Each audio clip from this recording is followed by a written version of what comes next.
Wherever this man goes, everyone panics. A big part of that is due to his size, and that's because he belongs to the barbarian race. The emperor himself reported after returning from the frozen lands. That place has terrifying beasts capable of causing earthquakes and even poisoning an entire river. But the worst of all is that absurdly strong race that lives there. The barbarians possess absolute strength. To give you an idea of what I'm talking about, at one point the protagonist is assigned to clear a dungeon with ordinary humans. They are strong, but they are still human. According to them, it was only possible to defeat skeletons with several blows to the back of the neck. However, he pulverizes them with just one finger as if it were nothing.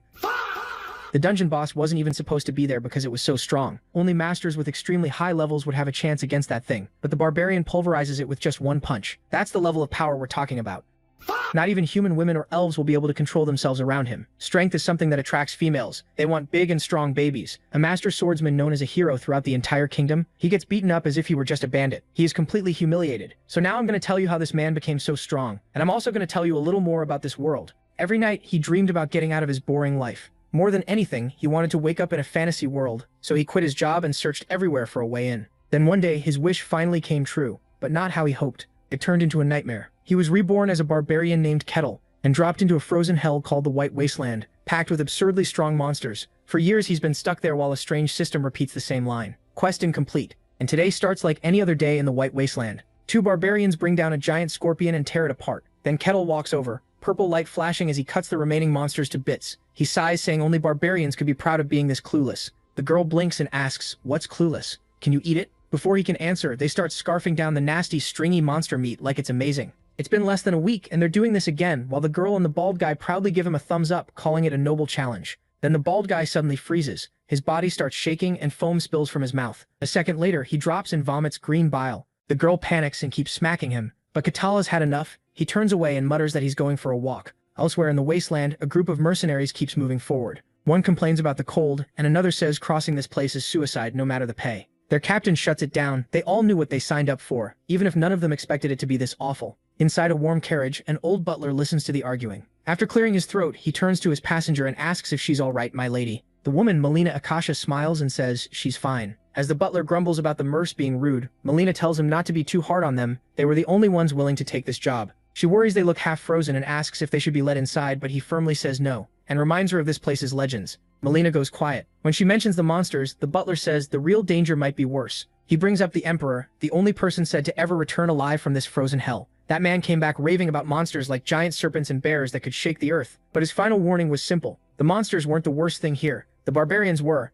The butler brushes it off as just a legend, but Melina isn't fully convinced, since many of those monsters turned out to be real. Still, he laughs and points out that no one has ever actually seen a barbarian, and she can't really argue with that. Suddenly, the mercenary captain shouts for everyone to stop. Something's out there, he says, while another man asks what he sees. They peer into the blizzard and spot a lone figure, but it's still too hard to make out. The captain goes tense and says he's got good news and bad news. When they tell him to spit it out, he says the good news is that it's small. The bad news is it's coming straight at them. At once, everyone goes on edge. The captain draws his sword as the figure gets closer. Then he finally sees it clearly. It's not a monster. It's a person. The man keeps walking forward, and they realize it's Kettle. He stops and fixes them with glowing purple eyes. The mercenaries stiffen in shock as the truth hits them. A barbarian just like the stories. Kettle only smiles. He'd gone for a walk because he was bored of his tribe, and now he introduces himself as Kettle the Ashen Barbarian. Pleased to meet them. After sizing them up, he guesses they're merchants with hired guards. He advises them to turn back, already knowing they won't. His attention shifts to the carriage. The captain starts to panic, but Kettle just grins and makes a wild offer. Hire him. He explains that he wants to guide them through the wasteland. The captain carefully asks whether he's an enemy. Kettle answers with a smile. If he were, they'd all be dead already. That leaves the guards pale and speechless. The captain knocks on the carriage and asks his lady if she heard everything. Lena says she did. He leaves the final choice to her, and she asks the one question that matters. What happens if they fight him? After looking Kettle over, the captain gives an honest answer. He strongly advises against it. After a brief pause, Melina agrees to accept the offer. The captain heads back to Kettle with her answer. She agreed, and Kettle's eye glows as he smiles. To him, that's excellent news. He steps forward, making the mercs flinch. Now he wants to speak to the real one in charge. The captain warns him not to try anything, but Kettle only answers with the same calm grin. With no better option, the captain leads him to the carriage. He ignores the others' protests. His employer already agreed, and fighting Kettle would be suicide. Inside, the butler is nearly losing it, but Melina tells him to stay calm. Then Kettle knocks and politely asks if he may come in. The butler lets out a shrill scream, while Melina calmly answers, yes, come in. Outside, Kettle smiles to himself. His plan worked. The old butler is drenched in sweat and terrified.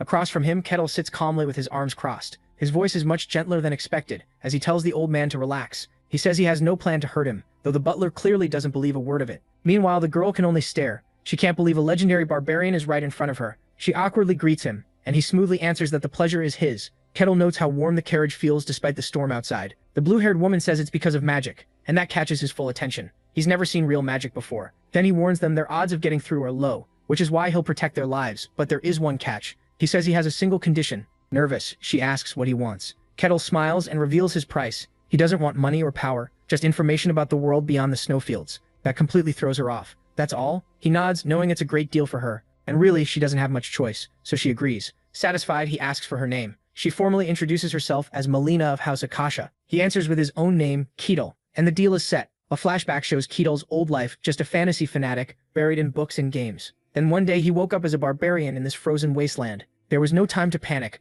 The cold could kill him, and monsters were everywhere. So he fought, survived, and eventually became the leader of his tribe, always trying to escape the snowfield. But every time he tried to leave, a system window appeared and told him the quest was incomplete. Just when he was close to giving up, people from the outside finally appeared. That's when he realized the world beyond this snowy prison was the exact fantasy world he'd always wanted. From then on, he stopped merely surviving and started grinding. He cleared quest after quest with one goal: getting out. That's why information from outsiders like Melina matters so much to him. The problem is, every other human he's met either attacked him right away or lost their mind in the cold. So for once, he's glad to be having a normal talk until he shifts the topic. He points out that they're carrying a lot of weapons. He can hear the steel rattling in the wagons, so he asks straight up if there's a war outside. Melina confirms it. The Empire and the Kingdom are at war, so the world beyond the ice isn't peaceful either. She says the Empire has more troops, but the Kingdom is still standing because of swordmasters and a hero. That instantly grabs Ketel's attention. A hero, a swordmaster. He wants to know how strong they are. Melina realizes he doesn't understand the terms and asks if he's ever heard of mysteries. Then she explains the power system. Everything is built around something called mystery. Only a small number of people can use it, and they're split into 5 ranks. At the bottom is third rate, people who can sense the power, but can barely use it. Then comes second rate, where they start using it for real. Next is first rate, the level of normal knights and mages who turn that power into mana or aura. Above that are beings who have gone beyond human limits. Those are the transcendent ones, strong enough to split the heavens. The Swordmaster is one of them. At the very top is the hero, a legendary figure whose power can change the world itself. She adds that even a low third-rate person would be impressive in a small town. After hearing all that, Ketel gives a simple answer. He wants to meet them. Melina is stunned. He's dead serious after being trapped in this frozen hell for so long, fighting just to stay alive. He sees this fantasy world as a prison, and all he wants is to find out what's waiting beyond it. His face turns firm with resolve. He says he really wants to leave this place. Then he changes that, wearing a sure little grin. It is not just something he wants. He has to get out. As the wagon keeps moving, Melina finally asks what she has been wondering. Is he really the barbarian? He does not deny it and points out that she has clearly heard of him. She says yes. She knows him from an old legend. Now Ketel is stunned. There is a legend about him? Melina cannot believe he does not know his own story. Ketel laughs, thinking back to a wild knight he met before. So that guy was the emperor, huh? Still, he acts casual, and says the legend is probably true enough. Then he gets back to what matters. Why are they dragging all these weapons through the snow? She clearly does not want to say and stumbles over her words, but under Ketel's hard stare, she gives in. Her family badly needs money. They were once wealthy merchants, but their rivals ruined them, and now they are buried in debt. Ketel figures it out right away. She is selling weapons to the kingdom for the war against the Empire. His reasoning is simple. The Empire already has a huge army, so they would not need more weapons. The kingdom would. He adds that with demand high and supply low, the profit must be huge, big enough to make her risk her life. He goes even further, guessing her land borders the Empire, which is why she had to take this crazy route. Melina is left speechless, and can only admit he got it exactly right. She is badly shaken. The stories made him sound like a dumb brute, but he is anything but that. Now she wonders who he really is. Before he can answer, the carriage jerks to a halt. Then comes a horrible screech. While everyone else panics, Ketel stays calm. He already knows they are not alone. A moment later, a giant black slime bursts out of the snow, and the whole group freezes in fear. Ketel only narrows his eyes while Melina confirms the worst. This is a legendary monster from old records. She says the snowfield is the graveyard of powerful warriors, and the few who made it back all warned about this very creature. But Ketel just grins like he is amused, saying of course they are chewy and make decent snacks. Melina is completely stunned. He eats them. He tells her to catch one herself if she is curious, leaving her with nothing to say. The monster does not wait for the argument to end. With another shriek, it charges straight at them. The guards start panicking, and Melina shouts for Ketel to help. Ketel does not move. He folds his arms and says he will step in only if things get truly dangerous. To Melina's shock, he says her mercenaries can handle it. He wants to see what fighters from the outside can do. The slime crashes toward them, and the captain instantly calls for a shield wall. One soldier raises his shield just in time, ready to take the monster's full hit, but it is not enough. The blow is brutal, and the soldier is launched backward. Another fighter rushes in with an axe, only to get thrown back too, his attack doing nothing. The leader quickly figures something out. The slimes only move in straight lines, so he orders everyone to spread out and attack together. This time it works. A spearman plants his weapon, vaults over the beast, and lands a solid strike on its side. The monster screams and the fighter takes his chance, pouring energy into the spear for an even stronger blow. As the slime staggers, the captain rushes in with a glowing sword. He orders his men to keep attacking and points out its weak spot, a hidden core. Charging up his blade, he brings down a huge slash. It lands perfectly, shattering the red crystal core, and the monster starts to melt away. They win, and the mercenaries break into cheers. But Kettle just watches, totally unimpressed. Then the next threat appears, a pack of giant wolves. One merc gets a little too confident and says maybe the stories about this place were exaggerated. The captain shuts that down at once, warning him they are not even halfway through yet. At the same time, some of the mercs start whispering. They are getting suspicious of Kettle, calling him deadweight and wanting to test him. One of them steps away from the group and goes straight to Melina, saying they need to talk. He reminds her they are risking their lives on this job. She nods gratefully, saying they were the only ones brave enough to take it. But he says there is one problem. The barbarian Kettle has done nothing to help, so he asks permission to test his strength and see if he really deserves special treatment. Melina is clearly taken aback as the mercenary captain lays it all out. He lets out a sigh, admitting he tried to stop his men, but they refuse to listen. Kettle only smirks, not bothered at all. If they want to test him, fine, just not now. The mercenary is thrown off by that. Kettle looks past them with axe in hand. They will have to wait, there is something else coming. A cold presence falls over the group, and a deep voice mocks the frail mortals who have arrived, saying it is about to enjoy a rare meal. Then a massive white serpent bursts from the snow and roars for them to bark. It taunts them, saying their struggle will only make them taste better. Melina lets out a scream, while the guards struggle just to endure the monster's pressure. Then a sharp voice cuts through it all. Enough. Kettle looks truly annoyed as he says they are his guests and orders the attacker to back off. He demands to know why it is here. The snake hisses back, asking if he forgot the laws of this land. He is far beyond his tribe's territory. Kettle snaps that it is none of its business, which only makes the serpent madder. Power surges from the creature as it declares its true status, roaring, "I am the snake. How dare you order one who was promised immutability?" Kettle is done listening. "Then you need to be taught a lesson," he says, and throws a punch that sends out a huge shockwave. It slams into the giant snake, exploding in crackling blue energy and blasting the other barbarians backward. Melina is thrown off her feet, and one of her men shouts her name in panic. When the blast fades, the snake's head is a bloody wreck in the snow. Kettle coldly says, "This is the kind that only learns after a beating." Melina can only stare. "Lord Kettle," she whispers. She is still in shock from what she just saw. With his eyes glowing purple, Kettle tells her he will be there in a moment, after he finishes taking out the trash. He stomps the ground, splitting it apart with dark energy, then launches himself ahead at blinding speed. Another explosion shakes the plains. A few minutes later, Melina and the butler are stunned to see the mercenaries begging Kettle to forgive them. Back inside the battered carriage, Kettle stays calm and says he understands why they would not trust a stranger. The trip goes on, and somehow the butler ends up outside the carriage. Kettle turns to Melina, suddenly serious, and says there is something he wants to know. He asks why a noble woman like her would risk her own life on a mission this dangerous. After a short pause, she admits she is the daughter of a concubine, the second wife of Lord Akasha. Her mother, she explains, was used for politics and then cast aside, left with no real power. Clenching her fist, she says they are treated like servants, family only in name. She says she chose this trade mission herself, which catches Kettle off guard. Her reason is simple. Someone has to lead by example. A faint smile touches Kettle's face. He calls her smart, ambitious, and greedy. Melina is left speechless by that, but before she can answer, the carriage jolts again. Someone calls out that they have arrived, and when her men step out, they stare in awe. The blizzard is gone, giving way to a green valley. After thanking Kettle, Melina says the trip back should be easier once the weapons are sold. Still, she cannot stop thinking about what he said. She turns and asks what he meant by calling her ambitious. He says exactly that. He knows her once powerful family is close to financial collapse, and if she succeeds where the main house failed, she will earn everyone's loyalty. Then he asks if her real goal is to take control of the family. She admits he is right. Kettle smirks and says the story of a cast-off heir rising to power is a classic. Melina is stunned by how sharp he is. Then thinking about his strength, she gets an idea and asks whether he has ever considered leaving the snowfields. Would he like to join her? He refuses for now, saying there are still things he must finish. Melina accepts that calmly. Then she takes the emblem from around her neck and offers it to him as a sign of their meeting. If he ever comes to the outside world, she says, he should show it to the Akasha family. Kettle takes the gift with a wide grin. Then they part, hoping to meet again, as he watches her carriage head into the green valley and away from the snow. 5 years pass, and in the endless snow, a long-awaited notice appears. All conditions have finally been met. A string of system messages follows, confirming the quest is complete, and the rewards have been given. Then the line he has been waiting for appears at last. You may now leave the snowfields. Kettle stands at the border of the wasteland, ready to enter the fantasy world he always dreamed of. With a confident grin, Kettle looks ahead, ready for a fresh start. It is time for his first real step into that world. In a green forest, Kettle takes a deep breath, finally enjoying this new world for real. He takes in the smell of grass, wild beasts, and fresh river water. Nothing like the frozen wasteland he escaped. He opens his eyes with a huge smile. Nice, very nice. Then his mood changes. He turns sharply and locks onto a distant frozen peak. You cursed snow, let's never meet again. He roars, finally free. This is the fantasy world he's wanted for so long. A place he once thought he'd never reach. The road here was brutal, but he made it. Now he's going to enjoy every second of it. Magic swords, dragons, elves, everything he hoped for is here. That dream of starting over is what kept him alive.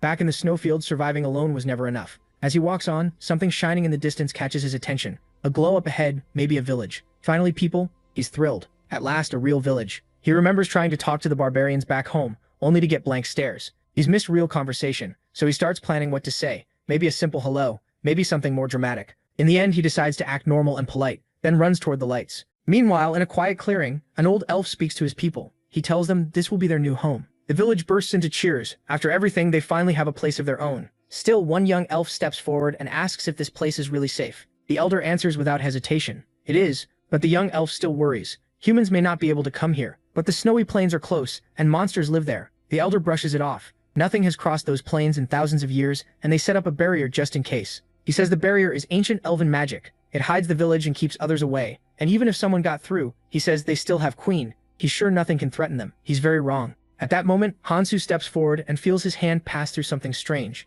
like tearing cloth. He stops, puzzled, wondering what that was, then shrugs and keeps going. But a sudden sound makes him stop. Looking through the grass, he spots a small child with pointed ears. An elf! He can hardly believe it. A real elf. And this soon too. What luck. The little girl, though, is lost and close to tears, scared she wandered too far. Then she hears a voice behind her. Her eyes go wide as Hansu leans over and gives her a friendly hello. The poor girl freezes in fear and faints on the spot. He just stands there, holding the passed-out child. A bead of sweat runs down his face. He didn't even get to explain, and she already passed out. After a moment, he figures he should take her back to the village. In his head, he imagines returning the lost child and getting welcomed like a hero. So he carries her into the elven village with total confidence. Instead, the elves panic. They scream that a human has their child. Spears are shoved at his face, and they demand to know who he is and how he broke their barrier. So much for that plan. The girl's mother cries out in horror, terrified. The elder is stunned. No human should be able to reach this place, and the barrier was supposed to be perfect. When he notices the barrier is damaged, panic sets in. He calls for the queen, but she's out on patrol. Hansu tries to say he's not an enemy, but no one listens.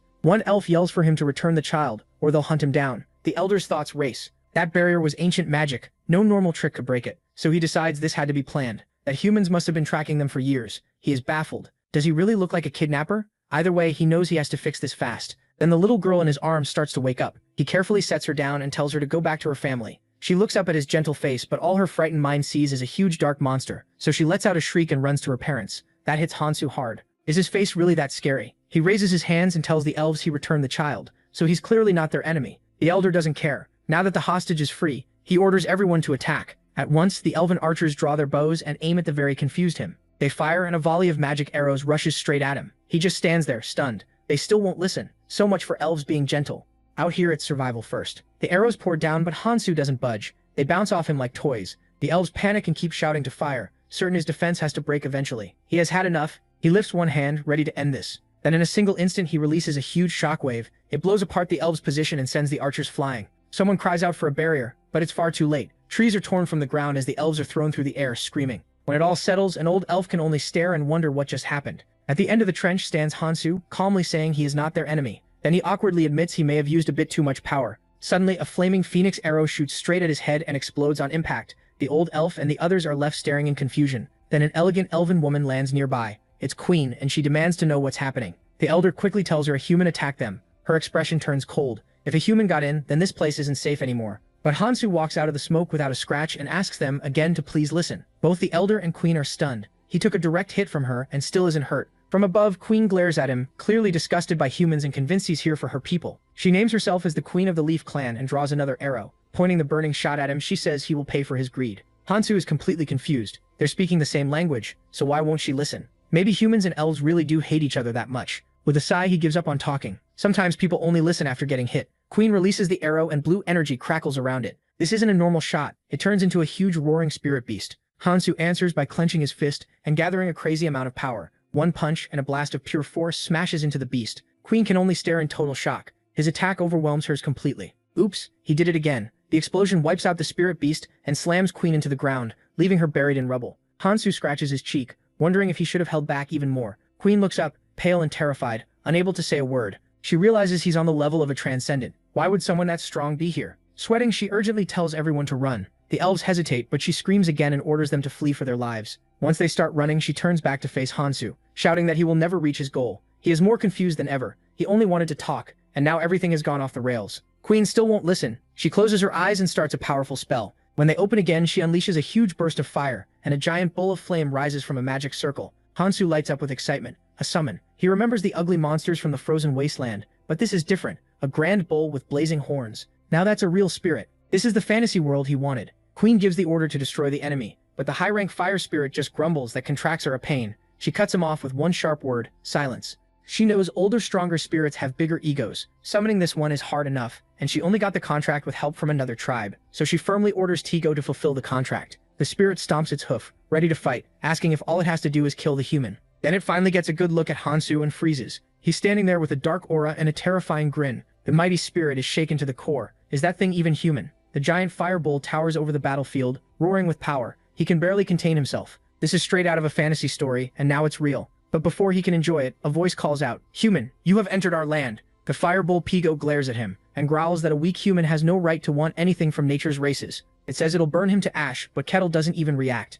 If anything, he just looks confused. Pigo doesn't wait. Its eyes blaze, it digs in its hooves, and power starts building fast. Then it charges like a fireball meant to wipe him out. Kettle doesn't move, he just gets ready to take it. The impact is brutal, ripping up the ground. Even the elf queen gets blasted back by the shockwave. When she looks up, she can hardly believe it. Kettle stopped the bull with one hand, just grabbed a horn and held it. The huge beast hangs there, its full charge cancelled like it meant nothing. Kettle gives a cold grin. To him, a beast body only makes this simpler. Purple power flashes in his eyes as he pulls back his fist, thinking the easiest answer is to beat it to death. The queen can only stare in horror. Then Kettle throws one punch. A blinding burst erupts on impact, and the shockwave tears a giant trench through the forest. The blast is massive, rising like a mushroom cloud. When it ends, the land is wrecked. The elf screams as the burning aftershock races toward her. Once the dust settles, she drops to her knees and stares at the ruin. All she can whisper is that this can't be real, while looking at the huge crater he made with one hand and one punch. Then she looks up at Kettle, calmly standing by the edge. Shaking with fear, she lowers her head and begs him to spare her people. Kettle simply tells her he isn't her enemy. Elf. She looks up, stunned.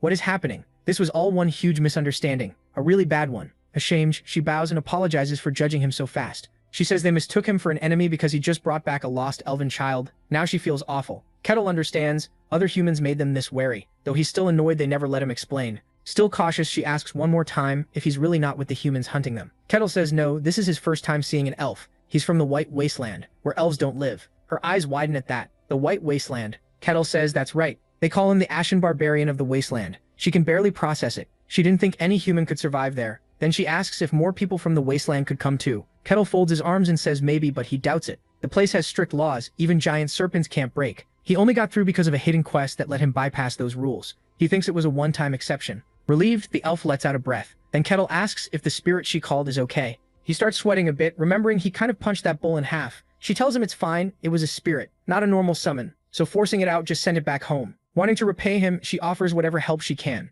That gets Kettle interested. A spirit, huh? He quickly asks if non-elves can make contracts too. Her expression drops, and she says that may be impossible. Only humans deeply tied to nature can do that. So for someone like him, it probably won't work. Then she pauses and gets an idea. If he truly wants a spirit contract, he should go to Elfo Sagrado. Kettle repeats the name, curious. It's the holy land of the elves, where their god resides. If it can happen anywhere, it's there. Kettle gets excited, but asks the obvious question. Would a human even be allowed into an elven holy land? Normally, no. But with her introduction, it should be possible, and she'll tell him where it is. Elfo Sagrado is a dream place for anyone who studies elves. She explains that bringing a human near a place more precious than life is a huge gamble. No elf would usually do this. Even so, she wants to trust him. So she offers him a glowing red crystal, and Kettle accepts it as proof of their new bond. She warns that even if he reaches the place, the elven god may still test him. Still, she believes he'll pass. She wishes him luck, and Kettle thanks her. At last, she introduces herself as Marsilia Hazian Carusia, Queen of the Elves. That's right, the Queen. Kettle just answers with a sure grin. Kettle the Barbarian. Then he stomps down, cracks the ground, and blasts into the air like a rocket. His eyes glow as he shoots over the forest. He's moving so fast he's a blur, crossing the trees in an instant. From above, he looks like a comet tearing through the land with a huge shockwave. Meanwhile, at the edge of Varkin territory, a strong tremor shakes a fortress. The guards panic. They don't know what it is, only that something is coming fast. A huge object drops from the sky with a trail of smoke, heading straight for them. It lands hard, and a figure drops into a superhero pose through the dust. The guards freeze right away. They know exactly who just landed on them. Kettle casually greets them and says it's nice to meet them. The guards are stunned. They're all thinking, that crash we heard, was that him? One of them takes a closer look. Gray hair and that big scar on his chest. Then it clicks. Could this be the Ashen Barbarian? Kettle takes one small step and the guards instantly draw their swords. He raises both hands and tells them to relax. He's friendly. The lead guard doesn't buy it and demands to know what he wants. Kettle just points, not at them, but past them toward the castle wall. He says he'd like to visit their territory. The guards just blink, completely lost. Soon after, he's in an interrogation room. A guard asks if he only wants to pass through. Kettle says he'd like to stay a while if possible, then gives his name. The The guard asks for identification, and of course Kettle has none. Then he remembers the crest Mile gave him. Back in the room, he sets it on the table and asks if this will do. He asks, and the guard is shocked. Kettle explains it's from House Akasha, which is apparently a big name. The guard recognizes it right away, a powerful merchant family from another kingdom. He's still doubtful though. It looks real, but checking it from another kingdom won't be easy. In the end, he agrees, but naturally there's a catch. Kettle has to prove he isn't a threat. The test is simple. Join 3 strangers, make a party, and clear a dungeon. Kettle thinks that sounds way too easy, so he smiles and says sure, but there's more. Afterward, he has to report everything that happened. Kettle understands right away. It's a smart way to make the newcomers watch each other. The guard gets a little thrown off that he figured it out so fast. Are you really a barbarian? Kettle proudly says he is. That leaves the guard stunned. He thought barbarians were just dumb muscle, and he wraps things up fast after that. Meanwhile, in the waiting room, we meet the next member, Alessandro Tyrannus, a so-called paladin. He complains that entering a dungeon with some rat who steals from people's pockets is just sad. A thief named Kassan Hark hears that and fires back, asking if the old man is mad because another thief ripped him off. Tyrannus snaps and calls him a bastard, while Kassan just laughs and points at his worn-out armor, asking if he was ever a real paladin. He even says Tyrannus is just another loser like him, and now the paladin is boiling. Then Kassan goes too far when he mocks his name. That's enough. Tyrannus draws his sword. Kassan only grins and pulls a dagger coated with poison, asking if that armor can save him. Their weapons clash, but a third person steps between them, a nun of all people, asking them to stop. This is Hayes, a cleric, and she's already wondering how she's supposed to clear a dungeon with these 2 idiots. They still have one more party member coming, and she's already afraid of who it'll be. Right then, the door opens. The guard announces the last member has arrived, and a huge figure steps in with glowing purple eyes. What an entrance! The room goes still, stunned by how massive he is. Then Kettle breaks the silence with a big smile, asking if they're his new party. They're terrified. Tyrannus can only think that he's enormous. Hayes wonders if he is even human, and Kassan just feels the pressure. The guard leaves them there to get familiar. Totally unaware of the mood, Kettle happily starts introducing himself. He says, "Hi, I'm Kettle, I'm a barbarian." Then he looks at Kassan, who's sweating as he stammers that he's a thief. Next is the armored man, proudly declaring himself the paladin Alessandro Tyrannus. Kettle jumps on that right away and asks if he uses holy power. Tyrannus starts sweating and admits that normally he would, but he's a special kind of paladin, so he can't use it. Then the nun steps up nervously and introduces herself as Hayes, a cleric of Colossia. Kettle turns serious. A cleric, and people are still doubting who you are. Flustered, she explains her god is the god of lies and deceit, so people don't exactly trust her. Kettle just says he sees. Silence follows. A paladin with no holy power and a cleric tied to lies. What a group. Luckily, the guard returns and asks if everyone's ready to go. They trade looks and nobody seems happy about this. Hayes and Kassan look the most miserable, probably wondering what they did to deserve this. After a short walk, their hooded guide stops and says they've arrived. Kettle looks ahead, clearly a little surprised. The party reaches a forest clearing and finds the dungeon entrance. Kettle looks at Kassan and asks what the plan is, making him tense up right away. Kassan awkwardly calls him sir, but Kettle laughs and tells him to relax. They're teammates now. Trying to hide how nervous he is, Kassan explains a basic plan. The fighters go in front. The thief checks for traps and the cleric stays back to support. Kettle agrees right away, while Kassan already looks like he regrets coming. With that shaky plan in place, Kettle moves to the front and prepares to head in. The group enters the dungeon. Inside the cold, dark cave, Hayes quietly admits the darkness is creeping her out.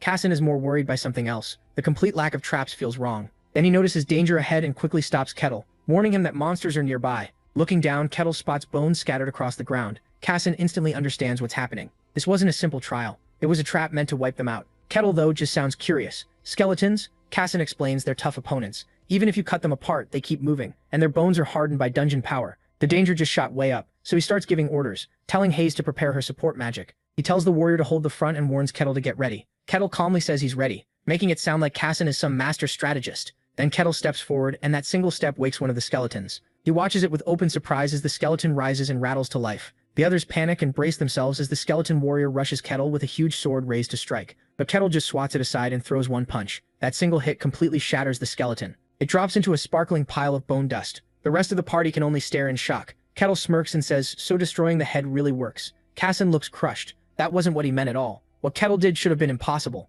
Skeletons strengthened by dungeon mana aren't supposed to break that easily. You normally have to hack through them over and over. Kassan knew Kettle was strong, but not like this. Now everyone is silently wondering if this monster of a man is even human. Kettle just cracks his knuckles and grins, ready to keep going. The others quickly hurry after him. He tells them they don't need to rush, but his terrified teammates immediately answer, yes sir. At this point, they're all thinking the same thing. They do not want to die in here. A little later, Kettle suddenly stops with a puzzled look. His foot has hit something. The whole party freezes when they see another skull on the ground, and a second skeleton rises. The team watches in total horror. Round 2 has started, but instead of panicking, Kettle turns to them and asks for a favor. He wants to handle all of them alone. Apparently he wants to test something. They agree immediately. Kettle thanks them, his purple eyes glowing as he walks toward the skeleton, while the others keep their distance. They can only watch and wonder what he's planning. He walks right up to it, studying the thing like he's trying to figure out how it works. The skeleton attacks, but Kettle catches the strike with 2 fingers, snaps the blade, and almost seems to ask what it will do now. That doesn't stop the creature. It lunges again for another attack, and instead of dodging, Kettle grabs its wrist. Smiling, he says, "Then how about this?" A sharp crunch follows as he crushes the skeleton's hand and lets it drop, watching with real interest. The skeleton pauses, almost confused by its own broken hand. Then it roars and swings its sword with the other arm. It even tosses the weapon and catches it in its good hand to keep fighting. Not bad for a pile of bones. Kettle is actually impressed and notes that it can switch hands. The skeleton charges again, but its attack gets stopped instantly when Kettle catches that wrist too, and tears off the other hand, sending it stumbling back. Even then, it doesn't quit. This time it lunges with its own arm like a weapon. Kettle is amazed. It can use parts of its body as weapons, which means it's smarter than he expected. The sight is too much for the party, who look sick watching this. All they can do is stand there and shake, while Kettle tears through the monster like a true barbarian. Then with one brutal crack, he finishes it. Its skull drops and keeps moving on its own, which makes Kettle murmur that it's amusing. The thing can still move with only its head. A stomp ends it for good. Right after that, his whole mood shifts back to calm and friendly. He apologizes for the delay, and Keisan, still scared out of his mind, quickly says it's no problem. Kettle accepts that and says it's time to move on, so they head out again. The rest of the party nervously agrees and follows. After a while, the group stops at the foot of a huge staircase. They've reached the second floor. The mood is heavy, and everyone looks worn out from the climb. Keisan carefully asks if they can take a short break. To his huge relief, Kettle agrees. Keisan could cry as the group drops down to rest. Kettle stays seated, quietly observing them. Then he breaks the silence, saying he has a question, and admitting he doesn't know much about this. Hayes, a little flustered, says wanting to learn is a good thing and asks what he wants to know. Kettle asks a smart question. Why is such a dangerous dungeon allowed to exist so close to a town? Hayes explains that monsters usually stay inside, and if any come out, they're dealt with fast. Keisan adds that dungeons are a natural part of the world. They can appear as caves or giant towers, and for some reason they tend to show up near crowded places. Hayes goes on, saying that when one appears, the local lord hires mercenaries like them to clear it. Kettle asks if that means dungeons never form inside towns, only some distance away, and Alessandro confirms it. That makes Kettle's eyes brighten. Then he asks the big question, is there a reward for clearing one? Hayes says yes, and for a dungeon this size, the boss should drop a pretty valuable reward. A dark smile crosses Kettle's face as he thinks it's just like a game. Hayes hears him, but he brushes it off as talking to himself, and moves on. Then he asks something that stuns everyone. Who made the dungeons? Hayes says they're simply natural, but Kettle doesn't accept that so easily. He points out how they appear near towns almost like they're meant to lure people in with danger and treasure. For something called natural, it all feels too planned. That thought hits Hayes hard. She's stunned and admits she never questioned it before. Casson is shaken too. He always thought barbarians were dumb brutes, but Kettle's questions prove otherwise, and now he's starting to wonder if Kettle is anything like a normal barbarian. That train of thought ends when Kettle cheerfully asks if everyone is rested. Snapped out of their thoughts, the party quickly says they're ready to move. So they head deeper into the dungeon. Then Kettle suddenly stops and looks genuinely surprised. He's found a large treasure chest. Casson tells him it's a dungeon reward, if someone can open it. But a chest like this should need a skilled rogue. Then Kettle turns to Casson and simply asks if he can unlock it. Casson is speechless. Kettle's logic is simple, it's a treasure chest, and Casson is the rogue. He says this is exactly the rogue's job, but Casson starts sweating in panic. Inside, he's screaming if he really had the skill to open a chest like this, he wouldn't be stuck in some low-ranked dungeon.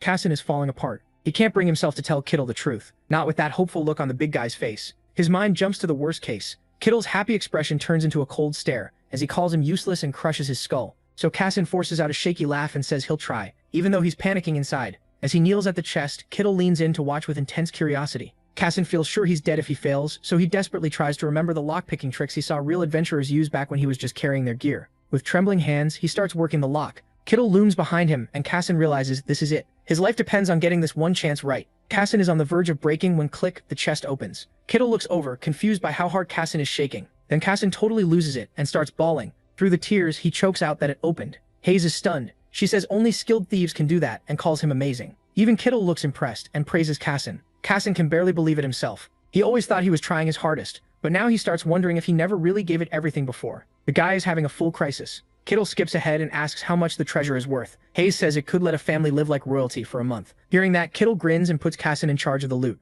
Casson answers right away and reaches into the chest. He pulls out a gem-covered goblet worth more than anything he's ever touched. Then Kettle suddenly calls his name. Casson lets out a scream of pure shock and panic. Kettle has no clue what's wrong and asks if he needs help or got hurt. Casson frantically denies everything, and the rest of the party is completely lost. After that awkward moment, the group heads deeper into the cave. Then Casson suddenly tells everyone to stop. There are skeletons ahead. Kettle counts 4 skeletons and calmly says he'll take 3. The whole party freezes. He really said that. Then he tells them to handle the last one. Clearly excited, clutching the loot bag, Casson realizes this is an actual fight. Balestrins simply nods and says she understands. As soon as Kittle steps forward, the bones on the ground begin to move. With loud rattling, the skeletons piece themselves together. Kassan watches in horror as all four rise, their eyes glowing with blue light before they let out a silent shriek. Kettle gives the signal. Battle starts now. Kassan moves first, charging in with his blade ready. One skeleton is caught off guard, but before Kassan can hit it, Kettle cuts in. He grabs 3 skeletons at once in a crushing bear hug and tells the others not to interfere. Those 3 are his. Left alone, the 4th skeleton brings its sword down, but Alessandro is waiting.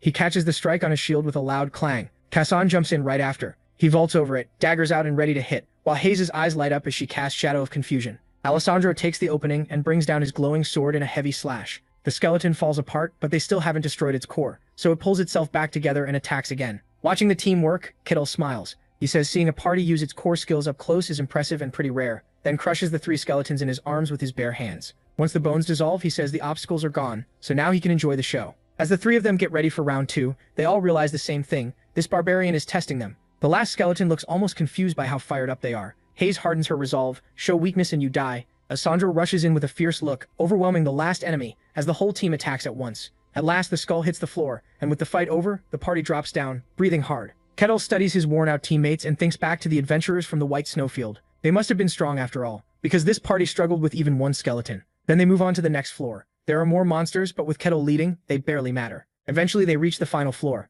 At the end of the hall sits a figure in black armor on a stone throne. It's a skeleton knight, and Hayes instantly starts shaking with fear. Kettle calmly asks if this skeleton is different from the others they fought. The answer is grim, yes. It's powerful, skilled with sword and shield, and on the level of a knight. They have no chance of winning. Terrified, Hayes can't imagine beating it. Kettle then asks what happens if they fail and retreat. Hayes says they'd need the territory's approval, but if the retreat is judged reasonable, it won't be a problem. Kettle gives a slight smile and says that sounds reasonable. Meanwhile, the skeleton knight stays seated, giving off a heavy, dangerous presence. At the deepest part of the dungeon, the final boss waits, a skeleton knight with a purple aura. It rises, ready to fight Kettle. He only smirks, amused that a skeleton can keep its shape like this. The knight doesn't hesitate. It lifts its huge sword to crush him. In the next instant, it leaps up and fires a massive energy wave. Hayes throws up a golden barrier, but it can't hold. It shatters, and Alessandro steps in with his shield to protect the party. Even so, the whole group is blasted back. They're completely outmatched. For a brief moment, even Kettle looks surprised. Alessandro can hardly believe how much power was packed into that one attack. Seeing them as nothing, the knight charges in to finish the fight. This time, Kettle moves.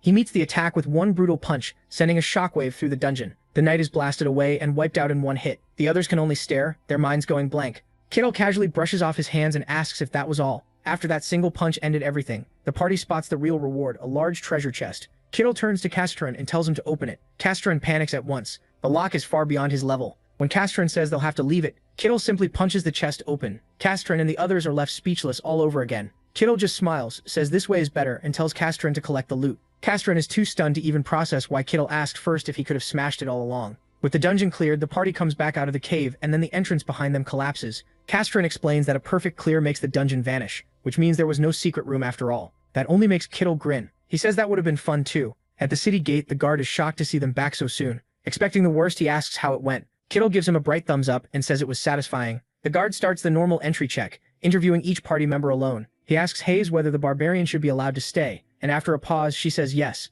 This is the guard's real job, to screen out dangerous people. But both Castron and Alessandro back Kettle up. They say that despite his insane strength, he never harmed them. The guard realizes Kettle isn't some ordinary barbarian. When Kettle is questioned, he only praises his teammates and calls them dependable. That's unusual for the guard, since forcing strangers into a party almost never ends this well. Convinced, he lets Kettle into the city, though he warns him not to cause trouble. Then he gives them the dungeon reward, a heavy bag of gold. Normally the guards would keep the loot, but this time he hands it to them. Kettle gladly takes it and says they'll split it evenly 4 ways. The others try to refuse because they know they barely helped, but Kettle insists it has to be shared. With that settled, he happily suggests they celebrate with a drink. The other 3 force awkward smiles and agree to go with him. The second he's out of earshot, they're nearly crying and begging to be freed from this nightmare. Watching them leave, the guard thinks over what he saw. A barbarian who dropped a skeleton knight in 1 hit. He's absurdly strong. At least knight level, maybe beyond. This isn't just some barbarian. He's a legendary one. Something outside the norm. After deciding that, the guard knows this is far above him and needs to report it to his lord. Later that night, at a grand estate, a powerful man writes by candlelight. A knock breaks the silence, and a voice from the throne tells the visitor to enter. The city guard steps inside, approaches the throne, and addresses the man as his lord. Luke Barkin, ruler of the domain, looks up from his work and asks what this is about. The captain of the guard stands straight and gets to the point. A barbarian has entered the domain. Luke Barkin answers sharply. Did you permit him to stay? Sweating, the captain explains that he judged it wouldn't cause a major problem. Luke Barkin isn't satisfied and demands to know what the real issue is. The captain finally admits it. The man is incredibly strong, strong enough to threaten a kingdom. Now Barkin is interested. He leans forward and asks how strong. The answer is wild. This barbarian killed a skeleton knight in one hit. That shocks Barkin, because a skeleton knight is no small threat. It normally takes a full team of pros to bring one down, and this man ended it instantly. Still, hearing it's a barbarian, Barkin clearly struggles to believe it, so he presses the captain. Was this brute really a top-class warrior? The captain says probably yes, maybe even higher, still drenched in sweat. Now this is a ruler's worst case. An unknown powerhouse is roaming his land. Barkin decides to face it head-on and says, bring him in. The captain nearly panics, asking if he's really sure. Still, Barkin has a point.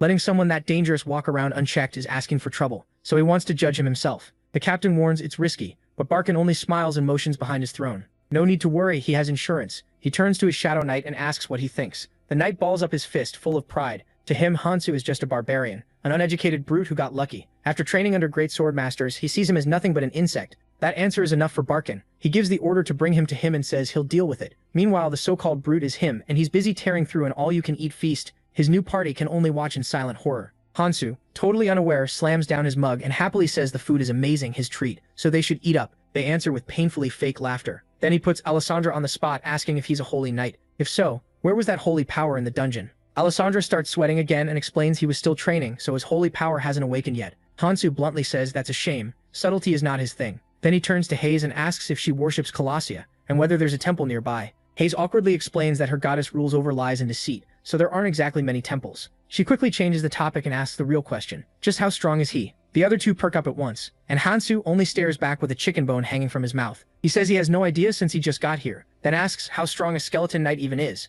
Hayes explains that a second-rate warrior can barely handle one, while a first-rate fighter could maybe win like he did. He casually asks if that only counts as second-rate. Then a shaky voice cuts in. Excuse me, it's the owner, nervously saying they're closing. He clearly wants this monster out of his shop. Hansu cheerfully agrees and asks if anyone wants to meet up again later. The other three, in perfect sync, blurt out excuses and practically run for it. Hansu waves them off with a friendly, see you next time. Meanwhile, all three are probably praying they never see him again. Once he's finally alone, he gets a room and drops onto the bed. To him, this feels luxurious. He's just glad the dungeon reward was enough to pay for it. After surviving in the snow, even a rough bed feels amazing. Then he starts thinking about what comes next. He's out of the wild now and wants to enjoy the world. His goals are simple adventurer dreams. Visit the Elf Kingdom, see the Magic Tower, and check out the capital. All the famous places. He falls asleep thinking about them, then wakes the next morning to pounding on his door. He drags himself up, opens it, and finds the same nervous guard captain from the castle. Hansu opens the door shirtless and just grunts, "What?" The poor captain nearly jumps out of his skin, then forces himself to deliver the message. The Lord wants to see him, so the ruler of the whole territory wants a private talk with him. Naturally, he grins and agrees right away. He just wants to grab a shirt, while the guard keeps sweating. Sure, this has to mean trouble. As they walk through town, Hansu takes everything in with excitement. He only saw the place at night before, so this is his first real look in daylight. He flashes the uneasy guard a big grin and thumbs up, clearly loving the fantasy city vibe. The captain looks like he wants to vanish. He decides to just finish the trip and avoid looking at him any more than he has to. At last they reach the hall. The captain announces that he's brought the barbarian, and the doors open as Barkin calls them in. Hansu steps forward like he's getting the full VIP treatment. Barkin reaches out his hand, introducing himself as Luke Barkin, lord of this land, and he actually shakes it, then gives a slight bow before properly introducing himself. That nearly breaks Barkin's brain. A barbarian bowing makes no sense to him. In his mind, barbarians never lower their heads. He expected a savage, not someone polite. Trying not to show it, Barkin comments that Hansu has some manners after all, then invites him to sit. He looks around, impressed by the fancy room, but then notices something else. A knight in full armor is standing there. That instantly grabs Hansu's attention. He's thrilled to see a real fantasy knight up close. The knight notices his stare and mistakes it for bloodlust. He can't believe he would show that much hostility in front of his lord. Furious, the knight reaches for his sword at once. Before it turns ugly, Barkin cuts in and says he only has a few questions. Hansu calmly sips his tea and tells him to ask whatever he wants. Barkin starts with the biggest one. Where did he come from? He smiles and answers in a roundabout way. The coldest place. A world buried in white. That shocks both Barkin and the knight. He's talking about the legendary white snowfield. Now Barkin is sure he's sitting across from the barbarian of legend. He admits it's hard to believe, but Hansu just tells him to believe it or not. That's his choice. So Barkin changes direction. Instead, he asks how strong he is, really trying to figure out whether he'll become a threat. Hansu says that's the wrong question because he doesn't even know this world's power scale. Barkin and the knight exchange a look. Then Barkin offers a simple test. A spar with his knight, with a reward for taking part. He lights up at that. Barkin quickly adds that it won't be to the death. He grins and agrees. The quick answer surprises Barkin, but Hansu is genuinely excited.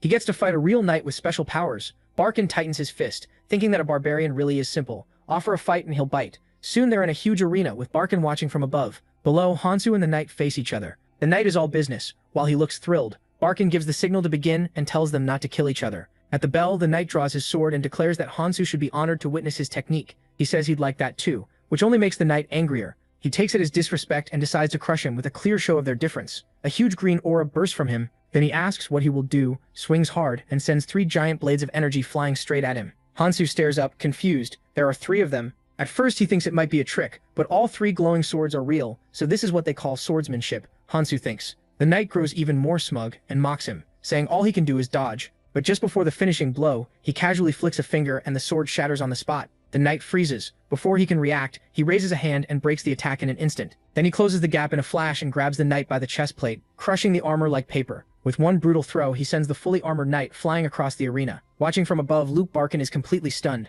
The knight crashes down in a huge crater after taking just 1 hit. Barkin can hardly understand that kind of strength. Hansu smiles like it was nothing, and asks if they're finished. Barkin needs a second to gather himself before quietly saying yes. In his head, he's already calculating, one-shotting a first-class knight is beyond abnormal. A barbarian this strong could shake the whole world, so Barkin decides to contact one person in particular, the sword master. He wonders whether that man has arrived yet, and if this news would interest him. Right then, a voice answers from nowhere, asking if he means his interest. A window opens, and an old man in a green robe appears. Barkin eyes him and says his habits are still strange as ever. The old man just laughs it off, saying everyone needs some entertainment. This is Swordmaster Kane, and he wants to hear about the matter himself. Barkin immediately stands and bows. That alone shows how important the man is. After that, we cut to the knight recovering in bed. He's clearly not feeling great about what happened. Then the door opens and Barkin comes in to check on him. The knight jerks awake and starts apologizing again and again for how badly he failed. Kane cuts him off. Don't apologize to him, apologize to me. Then the twist hits. He's the knight's master. Kane points out the strange part. The armor was crushed, but the man inside wasn't hurt at all. That tells him the barbarian wasn't some wild brute. He held back with crazy control just to spare the knight.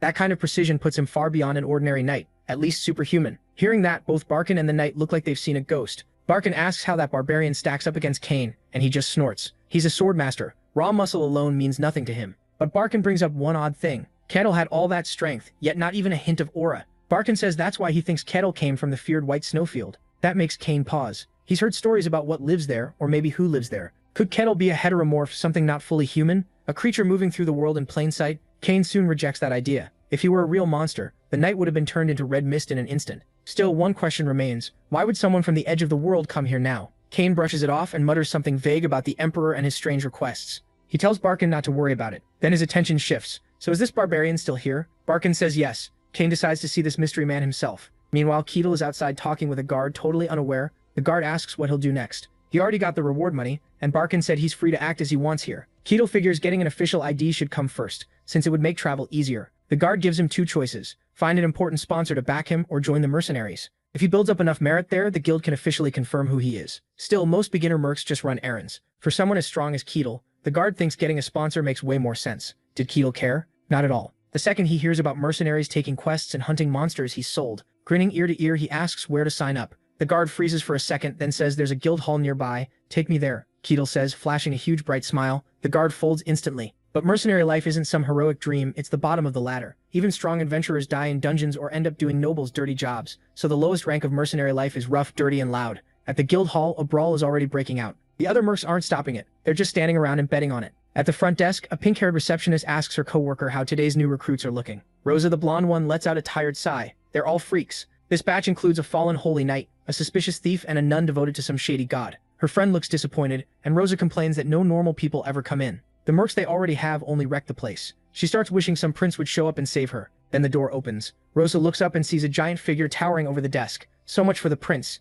It's Kato, smiling as he takes in the mess. So this is the guild hall. The fight stops at once, and the room goes silent. Everyone just stares in shock. A barbarian? Kato, not noticing the panic at all, plants his hands on the desk and says he's here to become a mercenary. Rosa can barely get her words out as she asks why he'd even want that. He says he needs official status. She tells him that's possible, but it'll take a lot of work to earn it. Registration costs 5 silver. He gives his name, then admits he doesn't know his age. Rosa just picks one and writes it down. A moment later, she finishes the process and hands over his mercenary badge. Kettle takes it and immediately says to sign him up. He wants a job right now, so she shows him the few quests a beginner can take. He stares at the list, confused. That's it. The F-rank jobs are all chores. Gathering herbs, cleaning basements, cleaning sewers, not exactly monster hunting. Rosa gets nervous. Barbarians are supposed to be proud, so these jobs might set him off. While she starts explaining how ranking works, Kettle taps the list. He wants this one. Rosa blinks. He chose herb gathering, the most basic job possible. She asks if he's sure. Kettle folds his arms and says if it needs doing, then there's no issue. Then he asks where to find the herbs. Rosa says they're outside the village and gives him a sketch of the plant.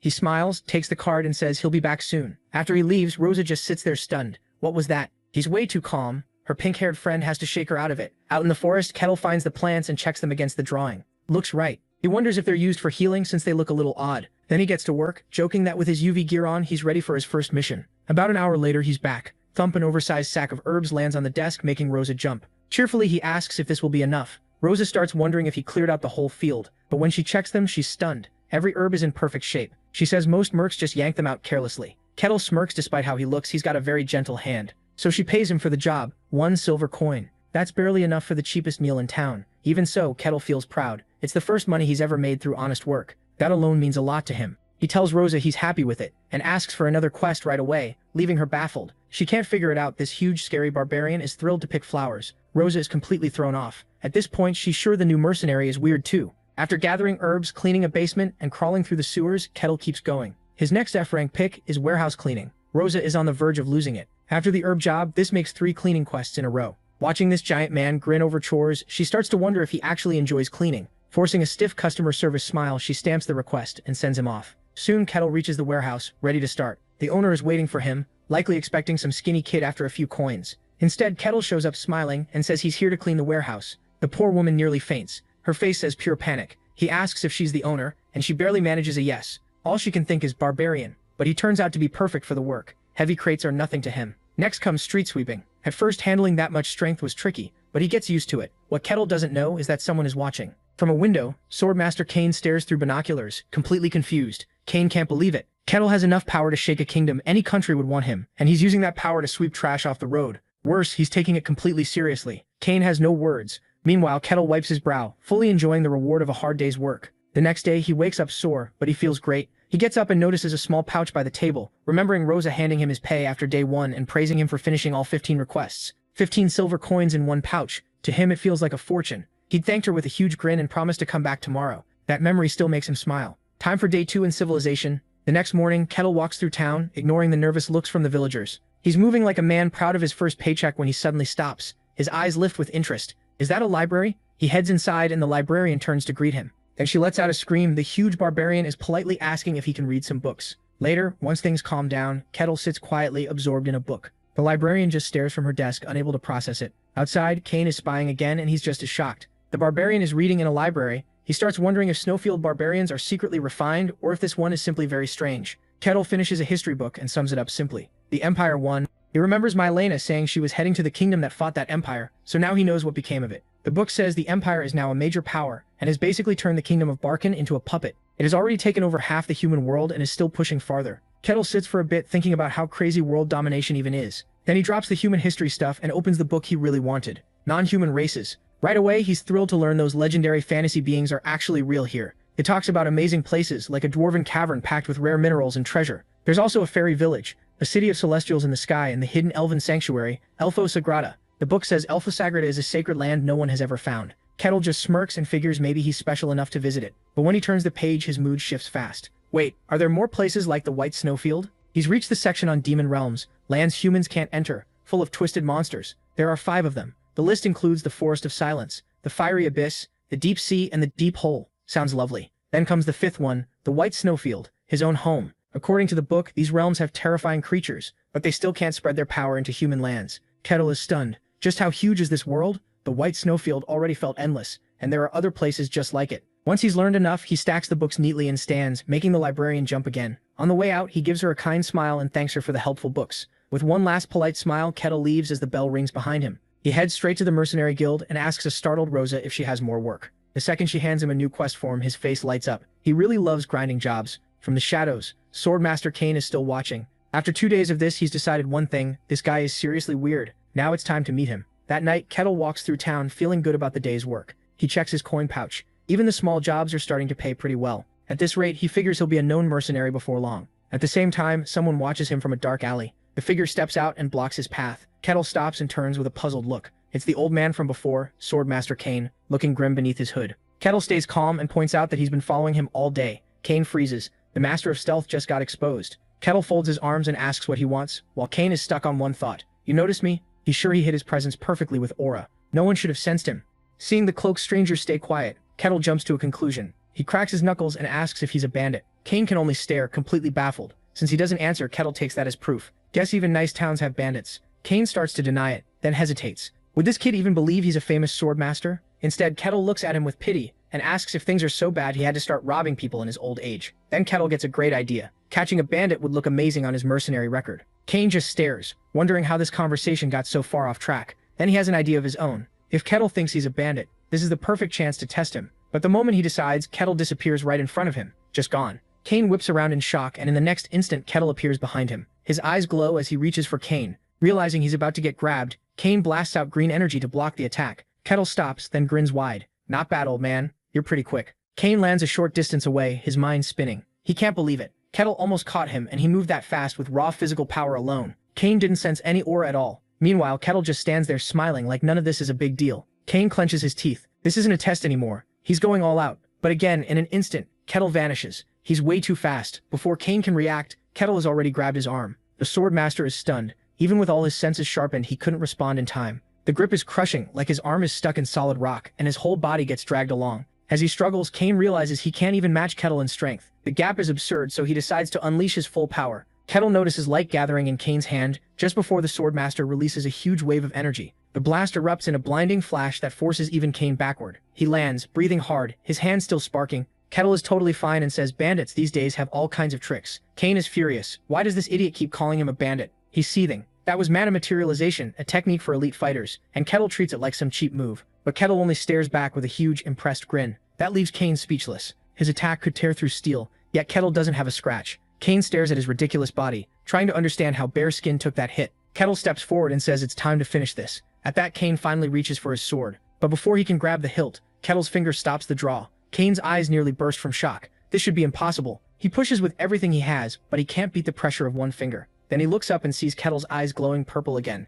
A tear of despair runs down Kane's face. He thinks this is the end, and one clean chop knocks him out. Holding the unconscious swordmaster up, Kettle figures this must be what a fantasy world bandit looks like. A few minutes later, he arrives at the guardhouse, dragging Kane along. The guard stammers, asking what this is supposed to mean. He can barely process it. Did this random barbarian really beat a superhuman by himself? Kettle simply announces that he caught a thief. The guard is too shocked to hide it, and Kettle asks if turning him in counts toward his mercenary quest. The guard's brain basically stops working. That's Swordmaster Kane, a living legend, and Kettle is carrying him around like dirty laundry. At last, the guard blurts out that he's not a thief. Kettle's mind jumps right away. So you know him? If he's not the thief, then you must be helping him. Panicking, the guard straightens up and bows to the unconscious man, greeting Swordmaster Kane of the Gehentra Kingdom. You can almost hear the one gear in Kettle's head start turning. He looks down at Kane, confused. A guy called Swordmaster is a normal thief? No way. He doesn't buy it. Kettle insists Kane attacked him for his silver. The guard practically begs him to believe it, saying he'd never mistake that face. While the guard tries to explain, Kettle reaches his own wild conclusion. Maybe Swordmaster is just a cool title for thieves.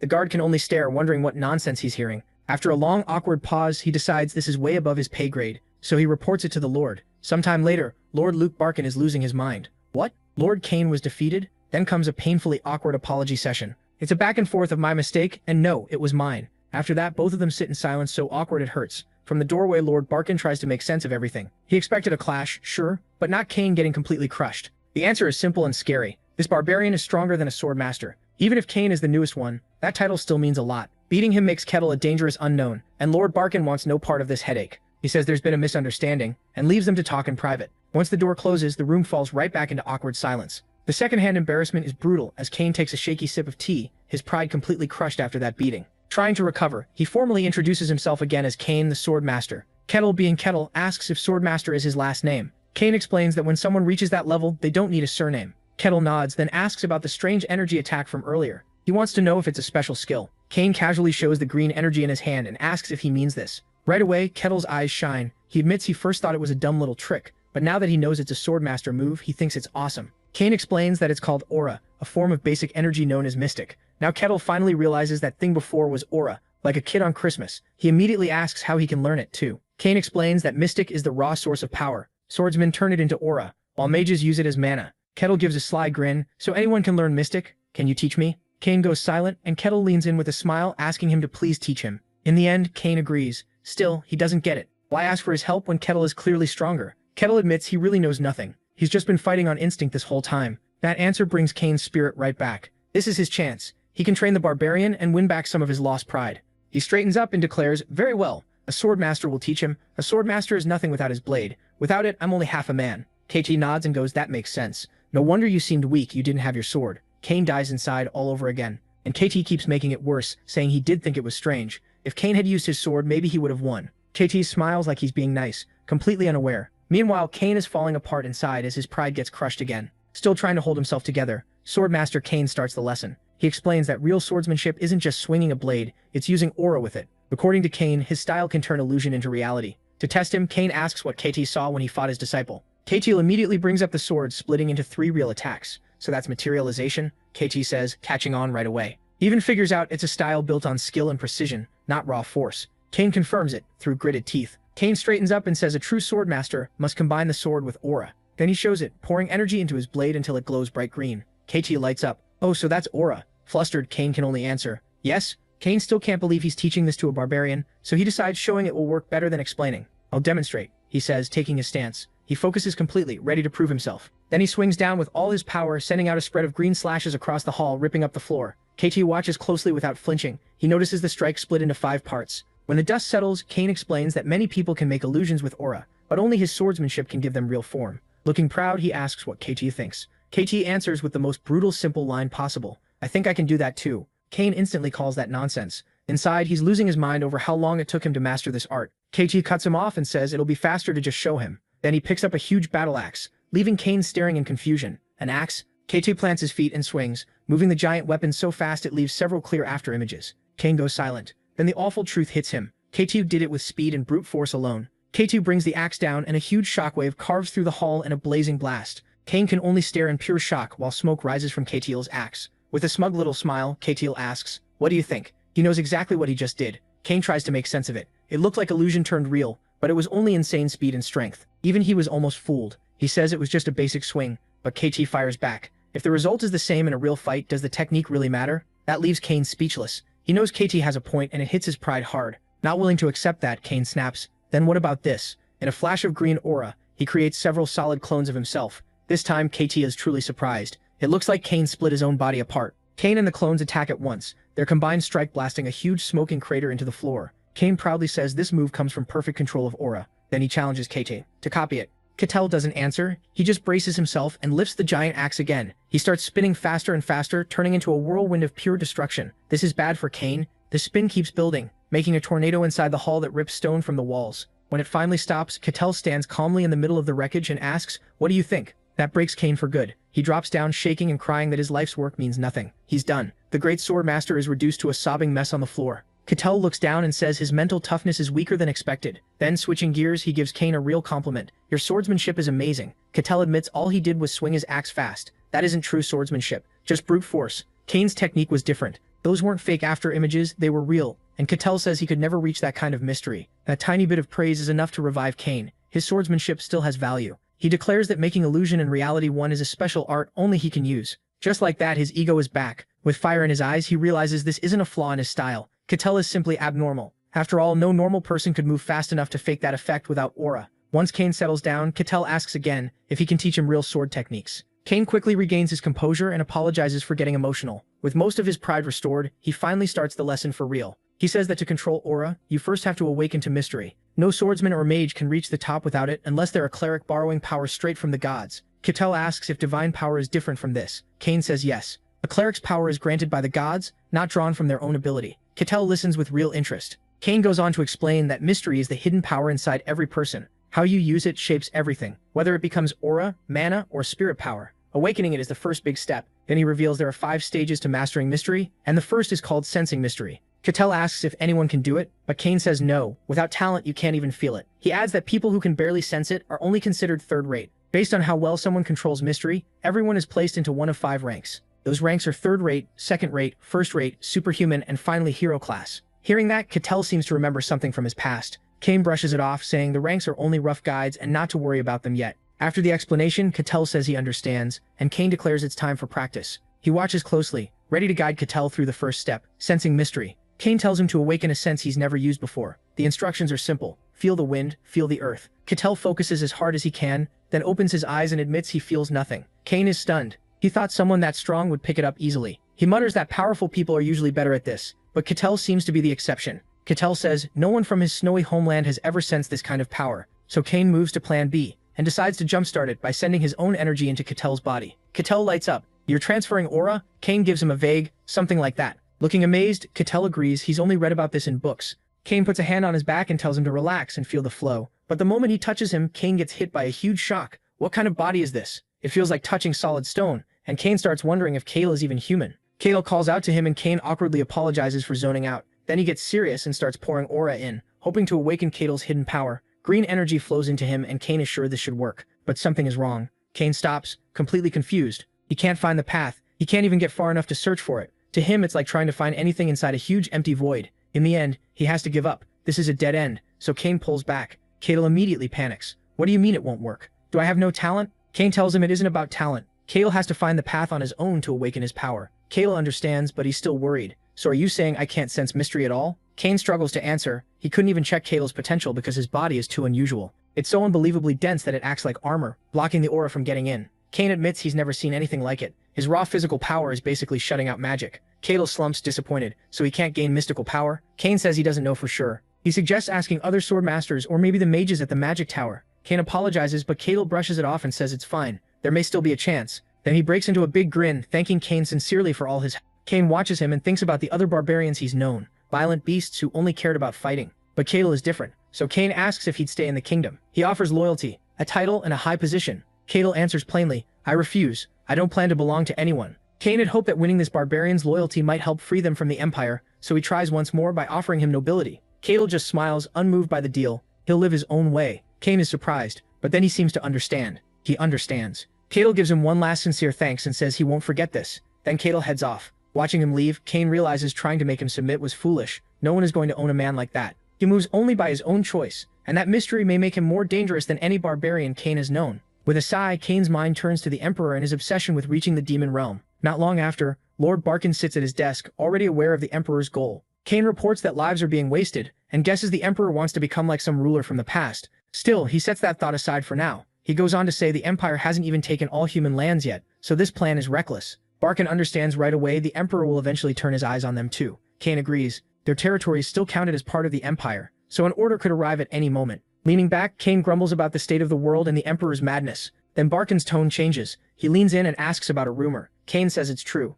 Demon activity is getting easier to spot. Dungeons are showing up more often, and rumors say something is leaking out of the demon realm. Whatever it is, it won't end well for anyone. Then Kane adds that Kettle being here at the same time feels strange too. Barkin agrees that is a fair point. Kane asks what he thinks, but Barkin can only admit he doesn't know. At least Kettle hasn't shown any hostility toward them. Other than that, he's a complete mystery. Meanwhile, that mystery himself is out walking around town when he starts feeling that something's off. People keep moving out of his path, even pulling their children away from him. And Kettle's big guess? It must be his clothes. Yep, he decides his beast hide vest probably looks too uncivilized, so he makes up his mind. It's time for new clothes. After a while, he finds a very upscale tailor shop. Nothing bad could come from this, right? The tailor turns around and nearly faints. A barbarian is standing in his fancy shop. Fighting back tears, the man says they don't carry anything Kettle's size. But when he sees Kettle's letdown, he quickly offers to make something custom. That instantly cheers Kettle up, and he happily tells him to do it. The tailor agrees, but inside he's imagining every possible way this giant could kill him if the outfit goes wrong. Later on the way to the guild, something on the ground catches Kettle's eye. It's a small blue orb with a faint glow. So yes, side quest time. He studies it more closely, drawn in by the strange pattern moving inside. Figuring the guild might know something, he picks up the odd item and takes it with him. At the guild, he shows the orb to Rosa and asks if she knows what it is. He sets it in her hand and says he found it in the street. Rosa checks it over. It looks man-made and maybe valuable, but there's no maker's mark. Then her eyes go blank. A second later, snap, Kettle jolts her out of it. For a moment, she just stares ahead like her mind went somewhere else. Kettle asks if she's alright. It looked to him like the orb was pulling her in. Rosa doesn't remember that happening, but she does feel a strange power from it. She offers to get it appraised. Kettle just laughs. He says figuring it out himself is part of the fun, then asks for today's jobs. She gives him the usual F-rank work, cleaning and gathering, and Kettle lights up. Afterward, once another full day of labor is done, he returns to his room completely happy. He takes out the strange orb again, still thinking about what it did to Rosa. Then a soft voice suddenly whispers from inside it. "Come to me," the message repeats, pushing directions straight into his head. Kettle figures it must be domination magic. The orb keeps pulsing with that eerie call, so of course he decides to follow it. The voice leads him to a cave and he announces that he's here. "I've arrived. Who called me?" A dark voice answers that another sacrifice has entered,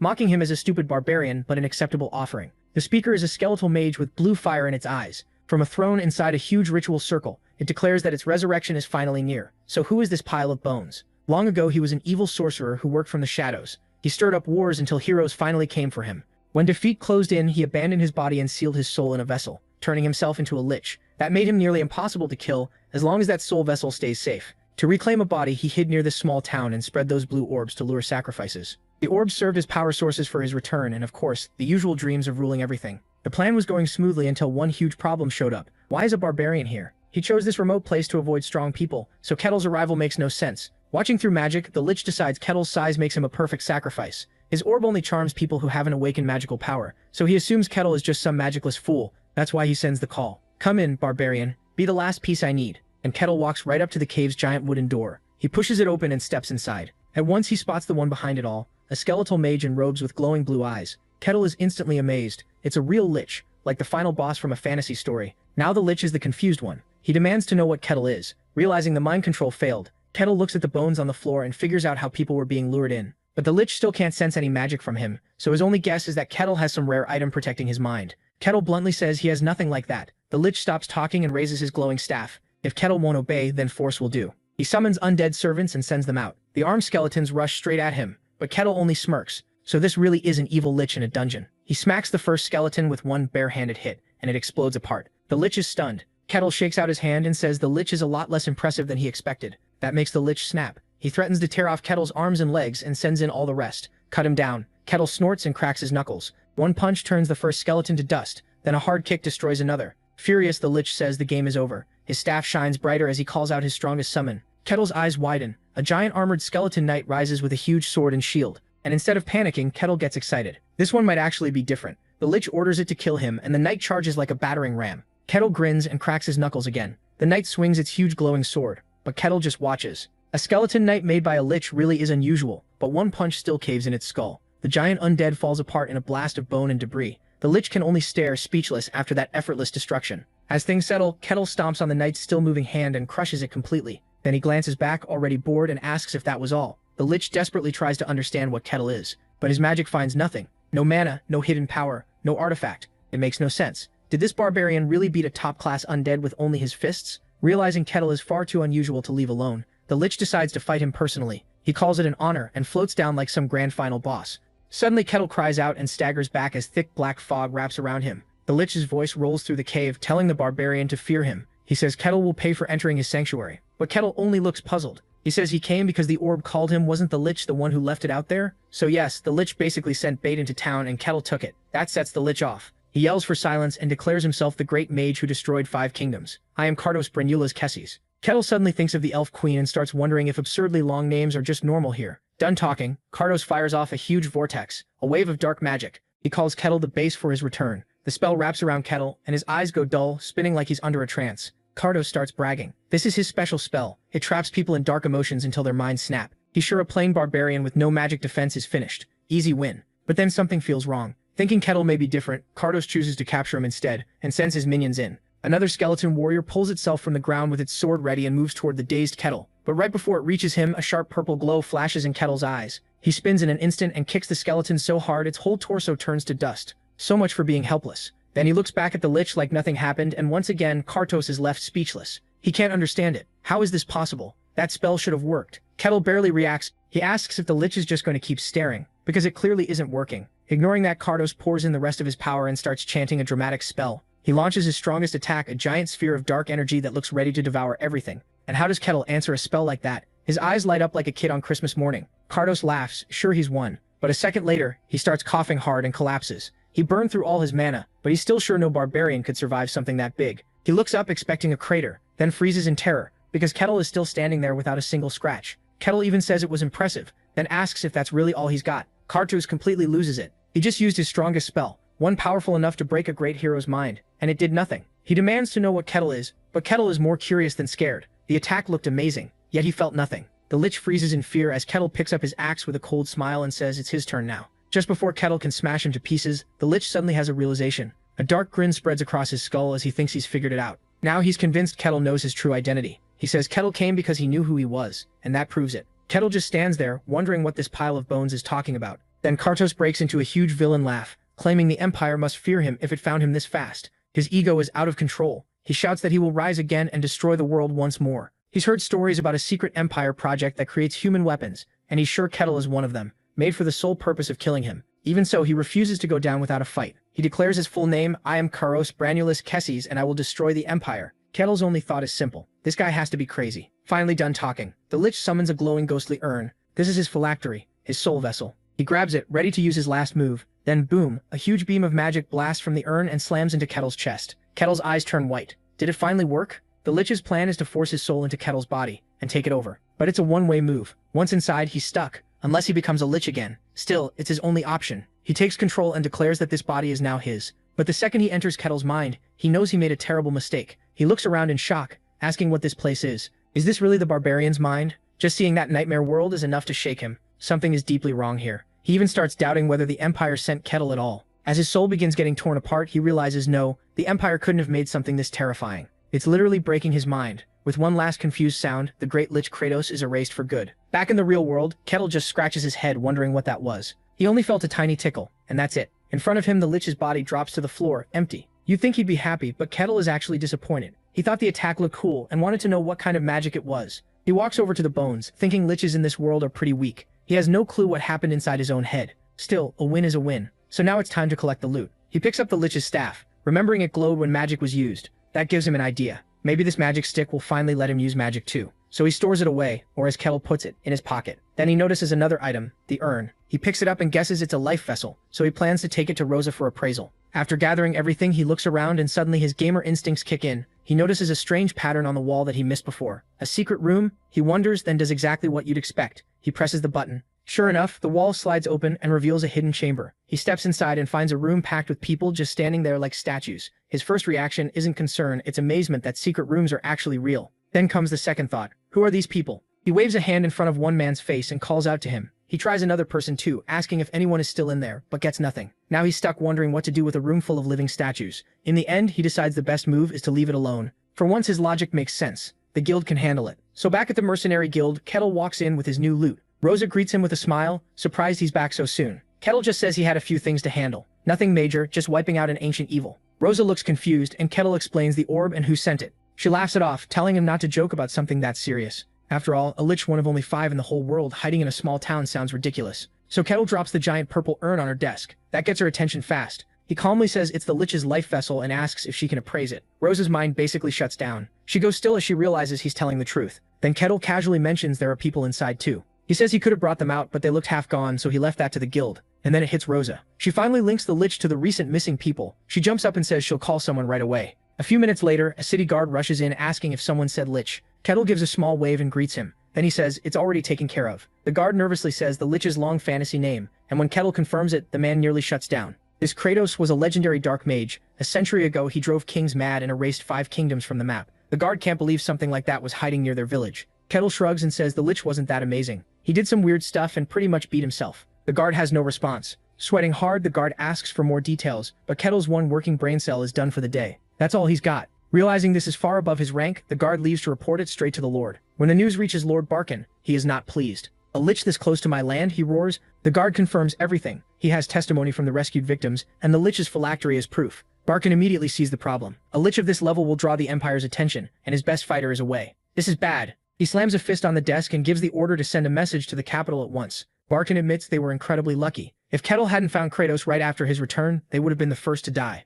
He knows the timing was perfect, but the feat is still unbelievable. This barbarian deserves a real reward. He wonders what you even give a man who can beat a legendary Lich alone. The next morning, urgent shouts echo through the castle. Barkin, already awake, calmly tells them to let the person in. The doors fly open, and a panicked maid rushes in. My lord, the Sun God's Inquisitor Lord Aquaz has arrived. Barkin's eyes widen in shock. Why would someone that important come all the way to his small territory? And there she is. The Sun God's Inquisitor has arrived. Later, Barkin sits across from her and gives his formal greeting as the lord of this land. She introduces herself as Aquaz, Inquisitor of the Sun God, a judge who punishes the lost. Barkin already knows exactly who she is, the youngest and strongest Inquisitor on the continent. She's famous for hunting warlocks, and her authority is absolute. Aquaz gets straight to the point, saying his territory is a bit of a mess. Barkin tries to play it down, hoping she isn't here because of the Lich. So he finally asks why she came. She looks at him and says she's here because of a divine revelation. Barkin is stunned, but before Aquaz shares the divine message, she asks for something first. She wants to hear about the recent incident. As he explains what happened, she grows more and more shocked. A barbarian beat the Lich? Barkin says yes, and adds that the Lich was the infamous Kartos. That name hits Aqua's hard. What? That monster was here? To prove it, Barkin shows her the phylactery. The moment she sees the urn, her calm facade breaks. What happened in this place, she whispers.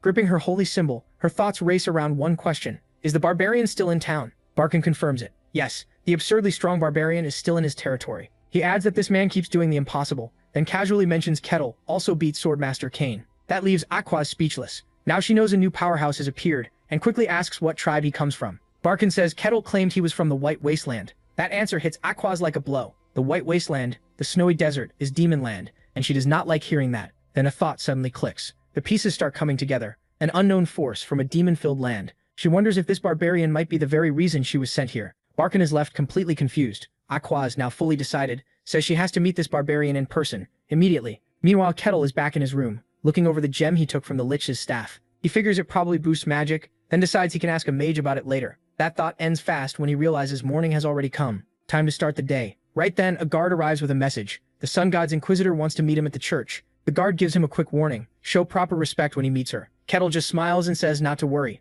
The guard, a bit thrown off, asks if he's ready to go. Now dressed in his barbarian gear, Kettle grins. Let's go. Quick world note. The gods here are completely real. They give people power, and the church is the center of that whole system. The guard leads Kettle through the city, and stops before the huge church. Kettle looks up and immediately gets excited. He's clearly impressed by the Sun God's church. The guard tells him someone will meet him inside, so Kettle thanks him and walks in. He opens the doors and steps into the holy building. Inside, 3 nuns greet him at once. Welcome, Sir Kettle. One of them adds that Inquisitor Aquaz is waiting, and offers to lead the way. They bring him to a flower-filled room, where a woman stands waiting. She turns and introduces herself as Aquaz, Inquisitor of the Sun God, clearly here for business. Kettle smiles and introduces himself as Kettle the Barbarian. To him, she looks pretty young for an Inquisitor. That only makes him think she must be very capable to rise that high so fast. Aquaz, meanwhile, is already suspicious, wondering why this giant is smiling. Kettle gets right to the point and asks why he was called here. She says it's about the dungeon incident. The lich he killed was Kartos, a famous monster responsible for countless deaths. According to her, Kartos was so powerful that only true heroes could normally face him.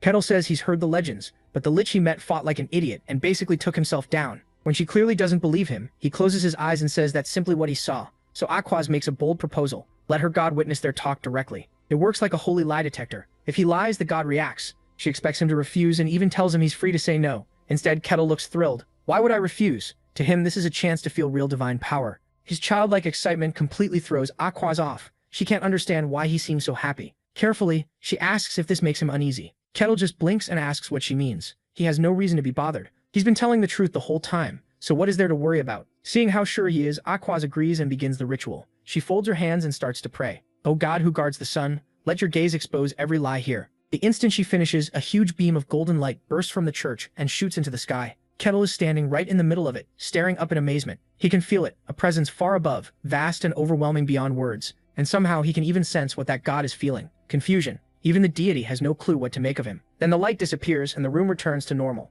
Aquaz quietly relaxes. No holy reaction, so he didn't lie. After steadying herself, she declares that from this moment on, no one in this room can lie. Kettle meets her gaze with an easy, confident smile. Okay, with the Sun God's lie test active, the questioning can begin. Kettle goes through the whole dungeon fight again. Step by step, not once does the god react. Aquaz is forced to accept it. He told the truth, and the weakened lich really did lose like that. She apologizes for how rude she was, but Kettle just grins and says he actually enjoyed it. Just when it seems finished, Aquaz brings up one last thing, a personal question, and she's dead serious. She leans forward and asks the big one. Is he really from the White Snowfield? He answers yes without hesitation. That completely shakes Aquaz. The man really is from the demon realm. Her mind races. Could he be the Grey Barbarian from the old stories? Then Kettle flips the conversation. My turn. Why are you really here? She tries to brush it off as personal business, but he sees through that immediately and asks if she came to check whether he was some kind of monster. Direct hit. Aquaz gets flustered and tries to deny it, but Kettle doesn't let her slip away. He points to the holy setup around them. All this seems like way too much for a simple lie test. She's cornered. Under the god's gaze, she can't hide her real purpose. So you really came here for me? He presses. Panicking, she says no at first, then admits there was an oracle. A prophecy brought her here, and she thought he might be the one it meant, but the results of the test only made things more confusing. At last, she tells the full truth and apologizes for hiding it. Kettle, being Kettle, just says it was interesting. Now he's curious, so he asks what the oracle actually said. Aquaz hesitates. This is highly secret, something she would never normally reveal, but for some reason, she decides Kettle should hear it. So she tells him the prophecy, and whatever she says leaves Kettle completely speechless. A short time later, Aquaz stands by a window in a large hall when someone approaches. It's Lord Barkin, and he can tell right away something is bothering her. She says she met Kettle, but now she's even more confused than before. What exactly is he? Barkin confirms one thing. Kettle really is a barbarian from the White Snowfield. He says information from that place is almost impossible to get, but Kettle's origin seems certain. He'd hoped it was all a mistake. Because if this gets out, the entire world will panic. Too many people want control of the White Snowfield, especially the Emperor. And if the Emperor steps in himself, everything will turn into chaos. Aquaz tells him to calm down. They'll hide the Lich incident and keep Kettle's identity secret. Barkin can finally breathe again. Then he asks the obvious question. Are all barbarians from there like him? Aquaz thinks it over and says probably not. Her reasoning is simple. If they were all that strong, they would have taken over the world by now. Most barbarians are basically huge muscle heads with very little sense, but if one of those powerhouses also gets a sharp mind, you get someone like Kettle. Barkin brings up a rumor about the new barbarian king, another fighter said to have both brains and strength. Aquaz confirms the rumor. She's met him, and he was nothing like an ordinary barbarian. Barkin says a fight between Kettle and that king would be amazing. Aquaz immediately says, absolutely not. She reminds him that barbarians and followers of the gods already have a bad history, and a stronger barbarian is a serious problem. Barkin returns to the main issue. What was so important about the Oracle? She says she needed to confirm something about Kettle. She had to know whether he was truly human or something else wearing a human form. Barkin is stunned and asks what the Oracle actually said. When she finally reveals the real prophecy, Barkin looks like he's seen a ghost. Later, Kettle is called to Lord Barkin's office. The Lord starts with polite small talk, but Kettle cuts it off. He's fine. Why was he called? Barkin gets to the point. First, he thanks him. Kettle saved the whole territory from the Lich Kardos. He admits that if Kardos had been at full strength, they all would have died. Then comes the bad news. He tells Kettle that this victory has to stay secret. Defeating a Lich is huge, but if the Emperor hears about it, he'll move at once. Kettle doesn't care much. He wasn't after fame anyway. Barkin says it's not enough, but he did prepare a reward. He taps the desk and a servant brings it in. Kettle's eyes go wide. In front of him is a big glittering bag of treasure. He just stares, confused, until Barkin says it isn't a normal bag and tells him to try it. Kettle keeps staring at the little pouch, completely hooked by the shine. Barkin tells him to quit staring and open it. Then he explains what it is. An artifact. A storage artifact. The space inside is as big as the whole room. Kettle is stunned. It's his first time seeing one this close. Barkin adds that it can hold things bigger than the opening, so of course Kettle tests it right away. He pushes his huge axe toward the pouch and it slips right inside. Barkin tells him how to pull it back out, reach in and picture what he wants. Kettle can barely contain himself. He loves the gift and says he'll use it well. Once that's done, Barkin brings up one more thing. The prophecy. He recalls Swordmaster Kane's report that creatures from the demon realm have started appearing. Now he's wondering if those incidents connect to the same prophecy. It warned that a great evil would strike this land first, then spread across the world. Barkin's territory is made up of small villages that stay in regular contact. Then one far-off village suddenly went silent. A nearby town sent people to check on it, and they never returned. After that, Barkin sent guards and they vanished too. That's when he knew this was more than a lost message. At the mercenary guild, Rosa puts up an urgent request from the Lord. Kettle asks what the job is. She says they need someone to check the missing village. Rosa calls it a dispatch mission, but the reward is way higher than it should be. That's all Kettle needs to hear. Rosa smiles, already sure he's the right pick. Later at the meeting spot, the other mercenaries whisper nervously. Hayes stands off to the side, looking like she'd rather be anywhere else. Then she looks up when someone calls to her. Wait, is that Mr. Kettle? Kettle grins and shows off his brand new outfit. He says his old clothes were worn out, so he had new ones made based on his own design. Hayes realizes he's taking the quest too. He says he couldn't pass up something this interesting. Then he asks if the rest of their old party came along. Hayes says they were smart enough not to. Kettle looks around. For a mission with such a huge reward, the group is pretty small. Hayes tells him that's because this isn't really a simple job. The pay is too high for basic scouting. With the rumors about the missing guards, it's clearly something worse. Kettle still seems disappointed by the low turnout. Hayes leans closer and says there's another rumor, but cuts herself off with a nervous laugh when Aquaz, the Sun God's heretic Inquisitor, arrives. That was the rumor. The Inquisitor herself joined, and that's why so many people stayed away. Kettle tells the panicking Hayes not to worry, calling Aquaz polite and kind. Hayes is shocked that he knows her. He says they're friends. That makes no sense to Hayes at all. A barbarian and an Inquisitor. Kettle walks over to greet her, but Aquaz shuts him down at once. She says she doesn't remember being friends. Kettle just laughs and says maybe they can start now. Ignoring that, Aquaz asks if Hayes follows Lady Calrosia. Kettle is impressed she knows the name, but Aquaz looks bothered, so he asks what's wrong. She explains that Calrosia's followers are supposed to be in a resting period, and only high-ranking members should be outside. A moment later, she brushes it off, just as Hayes starts calling them over. Then someone else arrives. It's the guard captain with a few of his men ready for the mission. Kettle greets him with a big smile while Aquaz looks tired of his energy. Hayes, meanwhile, seems totally overwhelmed by the group around her. The captain welcomes everyone who accepted the request, and they head out right away. Soon, the team is on the road to the village. Kettle looks over the whole group and says this feels more like a raid than a simple job. Noticing Aquaz seems uneasy, he asks if this means her prophecy is finally starting. She says the gods never gave her a date and this could still be nothing more than a village going silent. Kettle keeps pushing, saying it's still possible. After all, the prophecy said a great evil would come to the world. Instead of fear, Kettle gives a small smile. The idea almost excites him. A few hours later, they reach the village. The guard captain says they've arrived and the place is dead silent. He asks Aquaz what she senses, and she confirms the worst, there isn't a single person inside. One guard suggests the villagers may have left, so the captain orders everyone to spread out and search. As the team moves, the captain can't shake the question. How do 100 people just disappear? He's set on finding the answer, so he orders the search to begin. Almost right away, one of the men finds something and calls for the captain. There's food still sitting on the table. The captain thinks they left it behind when they ran, but the soldier corrects him. The food is still warm. That hits hard because the village has been silent for days, and everyone sent to check on it disappeared too. Inside the house, a mercenary reports they found no sign that anyone escaped or hid. The captain grimly tells him to keep searching. Everywhere they look, it's the same. Proof people were just here, but no people at all. Another soldier reports back, saying there's clear evidence the villagers were present, but no clue where they went. It's like they vanished. The captain turns to Aquaz, hoping she knows something, but she doesn't. Then he looks to Kettle for an idea. Kettle says he hasn't found anything either. He can't sense anyone. Just as the captain starts to crack, Kettle calmly says they should ask someone who does know. When everyone stares at him, he points out the obvious. There's another person here. The captain panics at that, and a strange woman appears nearby with a smug smile. She acts surprised and says she thought she was perfectly hidden, then asks how he noticed her. Kettle walks up and gives a simple answer. She wasn't there before, and now she is.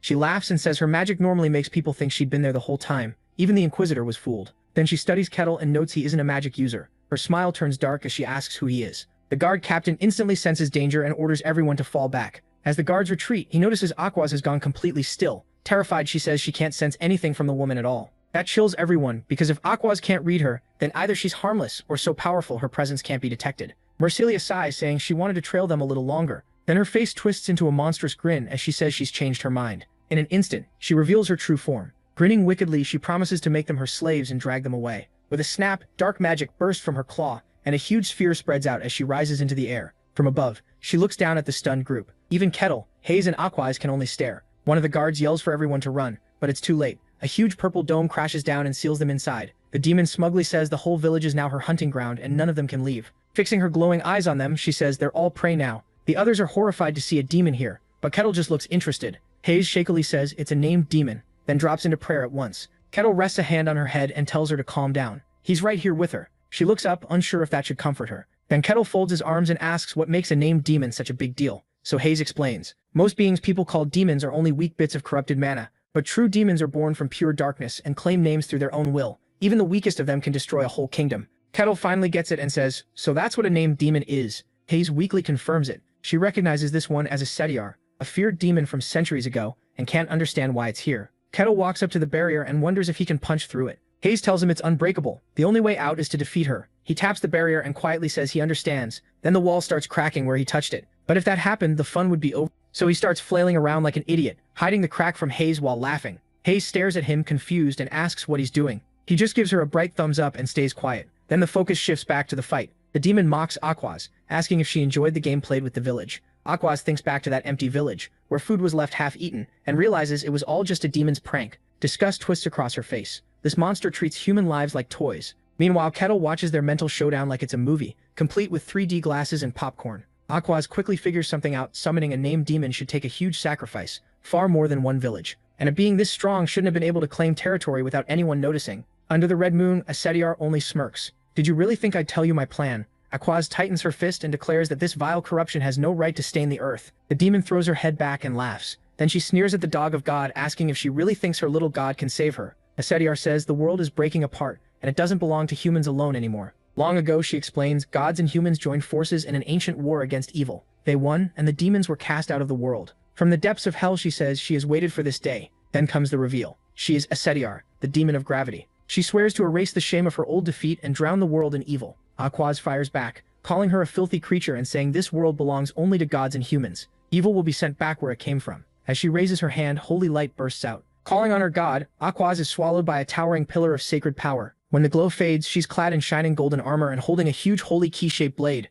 Kettle of course gives his review. Just as I thought, she doesn't get attacked during the transformation. Now her transformation is complete. Aquaz fixes the demon with a hard stare, her eyes blazing with divine power. Setiar doesn't look worried at all. She just smirks and says, interesting. Then she crushes a sphere of dark energy in her hand. From it, she forms a huge demonic scythe. With that, she calls Aquaz a dog of the gods and tells her to come on. Aquaz lunges forward at once, calling her an insolent wretch. Holy gold crashes against demonic purple in a blinding clash. The hit sends out a huge shockwave, ripping up the battlefield. When the dust clears, Setiar is holding Aquaz's massive weapon with one bare claw. She mocks the Inquisitor for losing her dignity in battle and asks if hunting dogs know no shame. Aquaz's eye twitches with fury. Her patience is gone. Are you done talking? Done barking? Setiar says, and Aquaz slams down in a burst of holy gold, ready to fight head-on.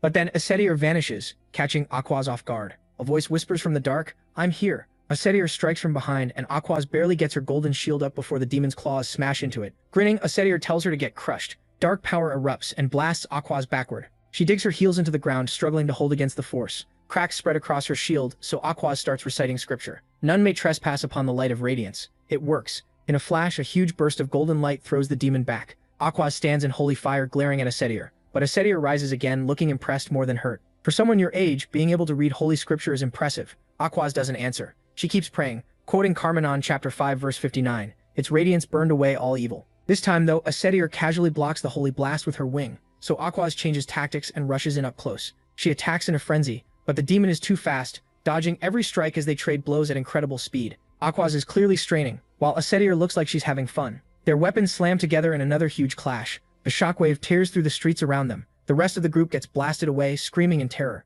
Back in the center of it all, the two powerhouses stay locked in a brutal close-range fight, and Kettle, he just watches with a big grin, enjoying every second. Hayes runs over in a panic, begging him to help Lady Aquaz. Kettle glances at him and casually says he probably could, but asks why he should. Hayes can only stare at him in disbelief. Kettle's reasoning is simple. It's not his problem, and he doesn't want to ruin a good fight. He even admits he wants to fight a demon himself, but for now, he's fine just watching. Hayes is completely stunned. This is not how a hero should act. While they argue, the clash of light and darkness explodes again. Asetier knocks aside another strike and sneers. "So you really are God's hunting dog." Then she boasts that her strength is greater, but Aquaz catches an opening. Convinced that demonic power can never truly stand against the gods, Asetier realizes the fight is turning into a stalemate. If this keeps up, she'll gain nothing, so she needs an edge fast. And like any dirty villain, she suddenly rockets toward the defenseless party members. Aquaz shouts a warning and tries to stop her, but Asetier is too fast. The demon unleashes a brutal attack at the helpless adventurers.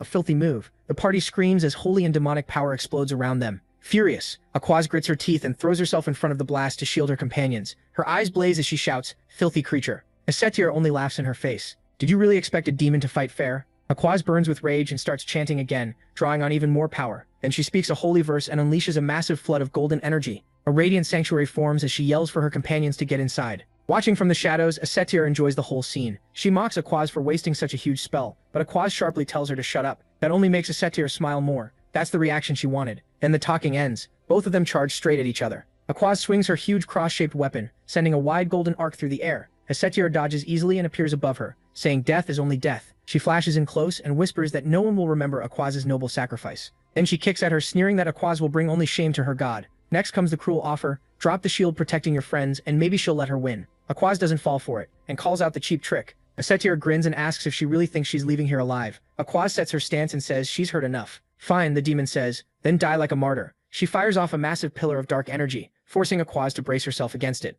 Then all of a sudden, Asetier appears right in front of her, moving too fast to follow. Before Aquaz can react, the demon strikes. A huge blast of energy sends the Inquisitor flying back. Aquaz looks up in shock and pain as Asetier rushes in again. Too fast to stop. Dark tendrils lash out and bind Aquaz completely. She can't understand it. Her sanctuary should be holding back the darkness, but it's being overwhelmed. Asetier cuts through the chaos with one cold line: "Enough. I'm sick of hearing your god's boring verses." Then she drives a fist into Aquaz's stomach, shattering her golden aura. As Asetier comes in for another blow, Aquaz barely gets her shield up. It doesn't matter. The shield breaks apart into a spray of golden light. Asetier's energy blade cuts through Aquaz's armor. She grabs the shield's crystal core while Aquaz cries out in pain. Just like that, Aquaz is beaten, bound in dark magic and left writhing. With the Inquisitor down, the golden dome protecting the others cracks and shatters. The party is left exposed and terrified. Asetier grins and tells them not to worry. She'll save them for dessert. First, she turns back to Aquaz. She wonders what a noble hound of God tastes like. As she opens her fanged mouth to bite, a calm voice cuts in. "Stop." A hand grabs her face and halts her cold. It's Kettle. That's far enough.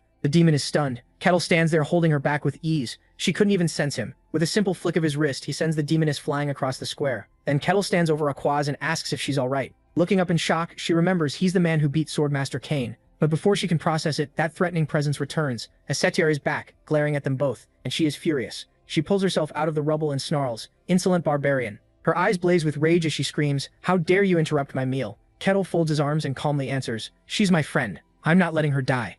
Cedric scoffs, saying she had planned to keep him around as a toy. Kettle just stares back and says he has no interest in being anyone's toy. She flashes a cruel smile and asks, "Really?" A huge purple scythe appears in her hand. Then she says he'll have to die. Right then, another voice cuts in. "Step aside, it's Aquaz." She insists Kettle can't defeat a demon. He says he's strong enough, but she shakes her head. "This isn't about strength or weakness. Only divine power can drive out a demon," she explains. "That's just how the world works." And inside a demon's domain, it's even worse. She warns him not to count on some miracle. Kettle quietly repeats it to himself, so only gods can fight demons. Then he looks at her condition and says even if that's true, she's clearly in no shape to fight. Still, Aquaz grits her teeth and says she has to. She serves the gods and stands against evil. Kettle studies her, honestly impressed. So that's the resolve of someone who serves the divine. He smiles, pats her head, and tells her to leave this to him. Aquaz can only stare. Kettle? He just grins and says he's wanted to fight a demon himself. Cedric isn't impressed at all. She reminds him he cannot defeat her. Kettle's grin grows wider. Want to test that? Cedric runs her tongue over her sharp teeth, clearly enjoying this. She wants to watch his face twist in pain.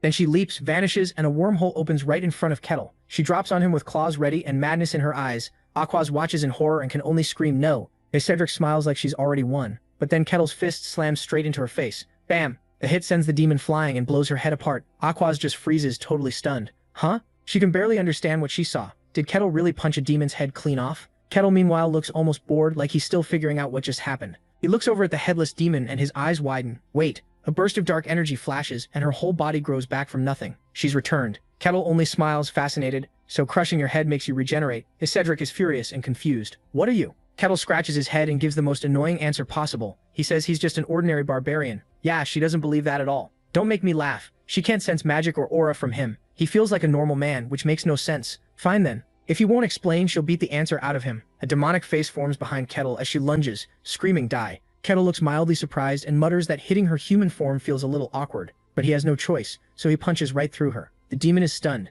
What? The blow sends her flying and the impact triggers a huge shockwave through her body, tearing parts of it apart. She crashes down and struggles to rise, unable to accept what just happened. It was only a simple punch, she thinks. No aura, no magic. Kettle cracks his knuckles with a smile. You regenerated again. Cedric starts sweating. Meanwhile, Kettle is busy trying to figure out how her power works. Then he launches himself forward like a cannonball. She barely has time to react before he's suddenly right in front of her. He throws another crushing punch aimed straight at her head again. Dark smoke leaks from her body, turning into tendrils that pull her back together at once. Kettle watches, impressed as she fully reforms. Oh, he says with a grin. So when the head is destroyed, it makes a whole new body. That does sound like a demon. As he wonders if her head is the core, Etc. begins to tremble and dark power rises around her. She can't believe this. It's insane. Does he really think brute force alone can beat her? Then she decides maybe meeting force with force is pointless. You, she calls out. Me? Kettle answers, clueless. With a wicked grin, she introduces herself again. Listen well, I am Esatir, the demon of gravity. Does he really think he can fight her with only his fists? Kettle pauses, then flatly says she doesn't look that impressive. That one line destroys her pride. She loses it in pure rage, while Kettle just looks confused. Now she's truly furious. Her eyes glow red as she charges, weapon shifting into a mallet. She hurls a wave of gravity magic at him, but Kettle casually lifts one hand and stops it cold. Not bad, he says. Heavy though. Then he breaks the mallet and sends that power right back at her. He follows with another punch that blows her head apart again. Impossible, she thinks, and just like before, her body rebuilds itself in a flash of purple light. She can't believe it. She's the demon of gravity, able to pack the weight of a fortress wall into one attack. Yet a barbarian with no special powers is overwhelming her. Kettle only watches with curiosity. Back again? So are demons immortal? That casual question is the last straw. Etc. shakes with rage. She releases another huge burst of purple power, screaming impossible. Die, barbarian, she shrieks, forming a giant claw of dark energy above Kettle. Kettle's answer? He clenches his fist and punches straight up, blowing her magic apart. The strike tears through the attack like a beam of force and slams into Etc., exploding against her as she screams. Inside her holy barrier, Aquaz is left speechless. What am I even looking at? She remembers the stories about Etc., a demon so powerful she erased an entire kingdom centuries ago, and a demon like that is getting crushed by plain punches. It doesn't feel real, but once again, Etc. twists back together in dark energy as her regeneration kicks in. She hits the ground, and Kettle casually plants his foot on her head to hold her down. Truly impossible to kill, he realizes, so pure physical strength alone can't finish her. Hearing that, Etc. grins sharply from under his boot. She can hardly believe it. Pinned there, she realizes his strength is beyond anything she expected, so she starts laughing like a madwoman. Etc. demands to know what he is, and Kettle calmly repeats that he's an ordinary barbarian. She snarls that she doesn't buy it. Don't make me laugh. Still, there's one more thing she wants to try. A huge wave of dark magic bursts from her body and catches everyone off guard. The whole group is stunned. The energy compresses into a thick sphere, then boom, it bursts, revealing her new form. Smiling darkly, she tells the barbarian she'll use all the power she has. A barrage of dark spears appears and shoots straight at Kettle. He only grins, excited by the fight. Aquaz, on the other hand, panics. Raw strength alone won't win this, so she starts gathering divine power. Etc. doesn't wait. She unleashes the attack. Demonic spear, pierce, and kill. The swarm rushes in, ready to skewer Kettle. But Kettle knocks away every single spear without any effort. And Cedric is stunned. What kind of monster is he? She shrieks. Then in a blur, Kettle charges straight at her. While the demon is still trying to understand it, Aquaz begins a holy chant. That radiance burned all wicked things, she cries, and Kettle's axe shines with golden divine light. Kettle looks interested for a moment, then Aquaz shouts for him to strike now. He wanted to study the demon longer, but he knows this is the moment. So long, demon, he says, and cuts across her chest with the axe. This time, the holy power tears right through her. Cedric can't believe it. In her last moment, she realizes she lost. Divine light swallows the demon and drives her into the ground. Kettle stands over the crater, smiling. Thanks. That was fun, he says. As her body fades, she chuckles. Too bad, but it wasn't pointless. She says she confirmed that someone like him exists on the surface. Then she asks his name, and before Aquaz can stop him, Kettle answers. Aquaz cries out for him not to, but it's already too late. Kettle can only mutter, oops, as Cedric grins horribly. She's sending a message to the underworld. All beings of hell, remember the name of the barbarian Kettle. Aquaz nearly collapses in despair. Deep in hell, countless demonic eyes snap open and turn toward the world above. That mass of eyes fixes on Kettle. He just stands there, confused, as the demonic presence appears right in front of him. As Cedric laughs that the barbarian now belongs to them. Then the eye creature lunges and pierces through Kettle's body. Suddenly they're all confused. They can't break through him at all. What is this? Then a giant shadowy hand reaches out and plucks it away. Poof, it turns to dust. Back in the real world, Kettle just blinks, completely unfazed. He touches his chest and wonders what she just did. It felt like something went inside him. The demon's last remnant is horrified. It can't understand why its darkness couldn't take hold, and Kettle casually kicks the leftover energy away like dust. Meanwhile, Aquaz and Haze are losing their minds, shouting in total disbelief. Kettle, though, stretches like he just finished a morning jog, completely relaxed as the energy fades. Then he turns to his stunned friends with a pleased smile, and asks the only thing on his mind. Asks, so, does that mean the request is done? Yep, it sure is for our favorite barbarian. While they talk after the fight, word about what happened starts racing across Barkan territory like wildfire. Newsboys yell, extra, extra. News from the village that went dark. People grab the papers fast, shocked by what they read. The headline drops huge news. A demon named Cedric appeared right after the Lich incident.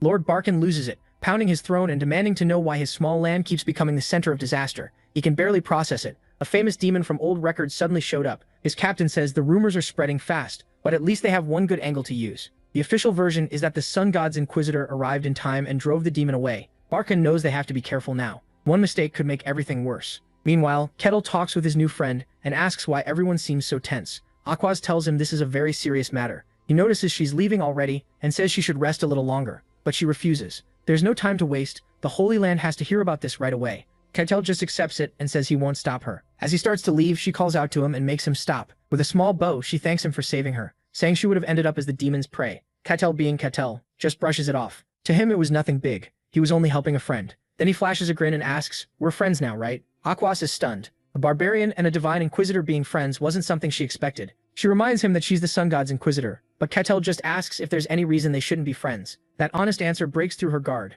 He's just too sincere. Kettle laughs and says, see? Then it doesn't matter. A small smile finally softens her serious face. You're right. Now that they've made peace, Kettle brings up something else. He asks if telling a demon your name is really that dangerous. Aquaz turns serious again. She says it has to do with something called a brand. Then she explains demons can use a name to place a dark mark on your soul. It's basically a sign that makes you stand out to evil beings nearby. If that happens, you need holy power to remove it, or you become demon prey. Kettle points at himself, confused, and asks if that happened to him. Aquaz says no. Somehow he wasn't branded. Still, she warns him with a grim look. His name is probably known all across hell by now, but without the brand, they know who he is, not where to find him. So unless he runs into them himself, he should be alright. Kettle finds that interesting, especially the part where his attacks didn't wipe the demon out for good. Aquaz tells him that's simply how demons work. Then comes more history. Long ago, the gods created humans. Humans lived however they wanted, and the gods mostly let them be. Later, strange beings from another dimension took interest in the human world. Those beings became known as demons and caused chaos. The gods finally stepped in, joined forces with humans, and drove the demons back to their own realm.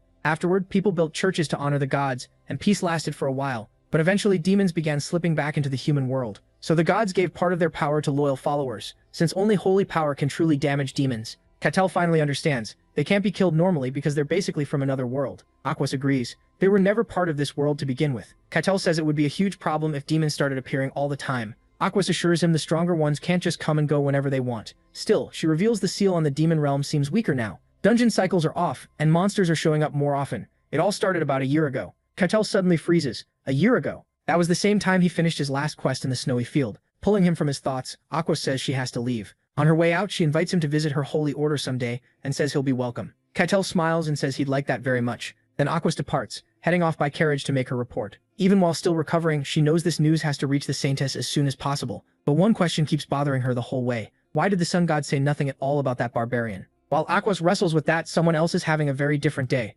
Swordmaster Kane walks through the palace with a heavy sigh. He mutters that meeting the Emperor is exhausting. Then a smooth voice behind him says he looks like he's having a hard time. Kane turns and sees a man with long dark hair and a striking presence. This isn't just anyone, it's the great master of the Magic Tower, the man at the top of the magic world. With a smirk, the master asks what brought Kane here. Kane tosses the question back at him. The master says it's only a routine visit, while Kane explains he came to report on his latest mission. That catches the master's interest. He brings up the recon trip to the Demon Realm's Forest of Silence, and asks how it went. Kane's face darkens immediately. He says it went against everything they knew and calls the place terrifying. In that forest there was no sound at all, and even his detection magic was useless. No matter how loud he shouted, there was nothing back. No sound, no echo, just silence. His soldiers disappeared one after another, and all Kane can call it is deeply awful. Back in the present, he wonders why the Emperor is so set on conquering the Demon Realm, then decides powerful people are just crazy. The master only smiles, admitting the Demon Realm interests him too. Kane wants no part of that and says he'd rather stay ordinary. With a snap, the master traps them inside a huge magic circle. So much for ordinary. Kane stares in shock at the spatial magic and asks what this is about. The master walks closer and says there's no need to hide it anymore.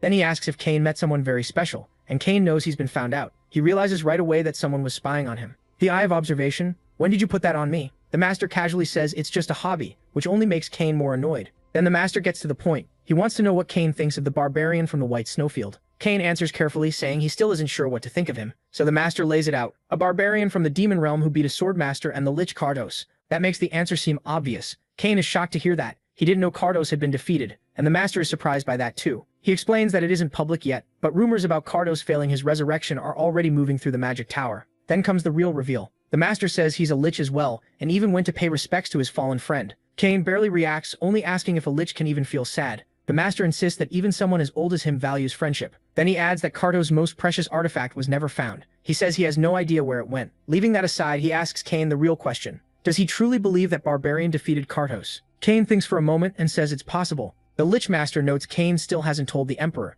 and Kane immediately rejects that idea. He calls the Emperor a madman and fears that if he learns about Kettle, a massive war will follow. A barbarian like that clashing with a controlling Emperor could tear the whole empire apart. The Lich Master finds that possibility exciting. He asks if Kane really thinks that Barbarian could face the whole empire alone. Kane isn't sure, but says the feeling he got was similar to the one he had when he first met the Master. That makes the Lich Master's eye glow. Are you saying he's hero class? Kane says he can't judge that for sure, but the Lich Master already seems convinced that Kettle is extremely valuable, and that expression on his face worries Kane. Meanwhile, the man they're talking about is walking through the market in new adventurer gear. A woman suddenly trips and Kettle catches her before she hits the ground. He smiles and asks if she's okay and tells her to be more careful. The woman just stares at him for a moment. Kettle assumes he scared her again. Instead, she bows, thanks him, and calmly leaves. No screaming, no running. Kettle is completely confused. He's never had a normal interaction like this before. Then another villager passes by him without panic, and Kettle's brain nearly shuts down. He's completely stunned, with one thought stuck in his head: why aren't people avoiding him anymore? A little later, Kettle sits down for tea with Lord Barkin in his fancy office. Barkin asks if he's okay after almost getting marked by a demon. Kettle brushes it off. To him, it's no problem. He doesn't even know what a brand is. That leaves Barkin speechless. He knew Kettle was strong, but not this clueless. Kettle mentions that something around him has changed. Barkin asks if he means the people. Kettle nods. The people in this territory. With a sigh, Barkin tells him it's because of the rumors. Every guard and mercenary who lived through the attack has been spreading the same story. According to them, after Aquas was defeated, everyone else dropped, everyone except Kettle. And when they came to, his axe was glowing with holy power. Now the whole town believes Aquas blessed him, and they call him the hero who fought the demon beside her. At last, Kettle gets it, so that's what happened. Barkin apologizes, saying the tale had already grown into a legend before he could correct it. Kettle finally connects it all. That's why nobody runs from him now. Barkin agrees. People don't see him as a monster anymore. Now they call him the demon opponent. Kettle turns the new title over in his head. Demon opponent, huh? So this is what having a reputation feels like. At the Mercenary Guild, Rosa greets Kettle with big news. He's been promoted to C rank. Kettle can hardly believe it. C rank? He jumped up 3 whole ranks, and Rosa says he earned it. A slow grin spreads across his face. Rosa adds that his badge is being remade, though the custom work will take some time. That gets him even more excited. A custom badge just for him? Rosa confirms it. Starting at C rank, you're recognized as a real guild mercenary. She says this rank lets him take jobs in almost any major city, and even enter most churches, just not the imperial capital. Kettle comments that the empire sounds strict. Rosa agrees. Only people approved by nobles can enter. Then she lowers her voice and admits nobody really knows what's inside. People only hear creepy rumors. Less is known about it than the demon realm. Kettle looks worried. It's that bad? Rosa clears her throat and moves back to business. As a C rank, she explains, he can now accept almost any request. He can even go into A rank dungeons if he's with a party, and Kettle instantly starts thinking about the rewards. The idea of better loot and bigger adventures brings out his usual smirk. Elsewhere, Alessandro nearly spits out his drink in shock. He can't believe all that really happened. When he asks if everything's fine now, Kettle says the demon is gone. The Inquisitor approved it, and that should settle things. The cleric Hayes lets out a relieved sigh while sitting with them and their other teammate Kessin. Kessin gushes about how amazing the Inquisitor was, but Hayes suddenly slams the table and yells, "Here's the thing. Hayes never actually passed out during the fight. She saw the whole battle, and Kettle completely crushed that demon. Aquas only showed up at the end and took credit for a fight that was already over." Trying to move things along, Kessin asks what Kettle plans to do now that he's a C-rank star. Kettle answers like it's nothing. He'll keep doing the same work, just as a C-rank now. Kessin is blown away by that calm answer and thinks it's the coolest thing ever. Hayes, meanwhile, is panicking inside. Don't be fooled, she thinks that thing is not human. Kettle then asks what the rest of them plan to do. Kessin shrugs. As Feyar ranks, there isn't much they can do yet. He admits his old life goal was basically to mooch off others until he died, but now he wants to really live. Like Kettle, Alessandro immediately calls him a bum for only deciding that now. While those two start arguing, Kettle turns to Hayes and asks about her plans. Flustered, she says she'll simply follow her goddess's will. That reminds Kettle of something Aquas said, and the second he brings up Aquas, Hayes freezes.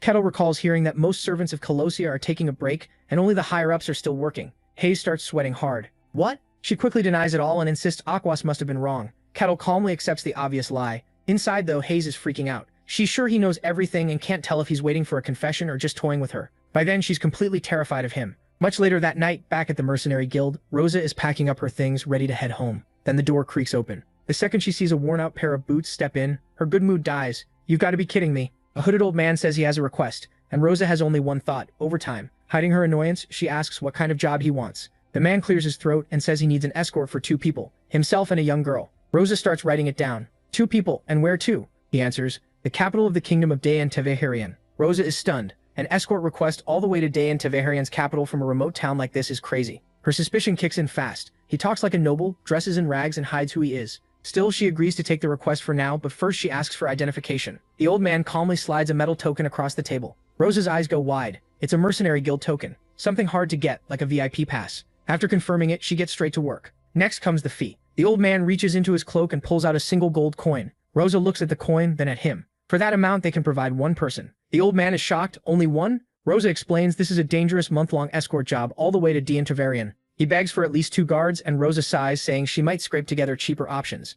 But a dependable escort should be at least D rank. He insists he needs someone capable, and Rosa stays firm. For that price, he gets 1 skilled mercenary. No more. Her patience is running thin. Why is this man so desperate? Still, she gives a little ground. Jobs from a far-off town like this are hard to fill anyway. In the end, she agrees to try, but after he leaves, she notices the gold coin was filed down to hide where it came from. This is definitely trouble. Later that night, the old man knocks on a door. A woman asks who's there, and he answers, "Your loyal retainer." So that's the kind of situation this is. The door opens, and a blonde woman named Elaine greets the old man, Aaron, and lets him in. She nervously asks how it went, and Aaron tells her the guild accepted the request for now. She's relieved, but then asks the big question. How many mercenaries? Aaron can't meet her eyes. Just 1. Elaine goes silent. Aaron apologizes, explaining they don't have the money. Elaine says it can't be helped, and Aaron starts blaming himself for being scammed on the road. They try to comfort each other, but both of them are miserable. Before long, they break down crying together. Then someone suddenly tells them to be quiet. Poor kids. Elaine asks how long it will take to find someone, but Aaron doesn't know. Worn out, she says they should sleep on it. That's all they can do for now. Aaron bows, still full of shame. Another night passes in worry as their food keeps running low. Aaron blames himself, but Elaine stops him and says none of this is his fault.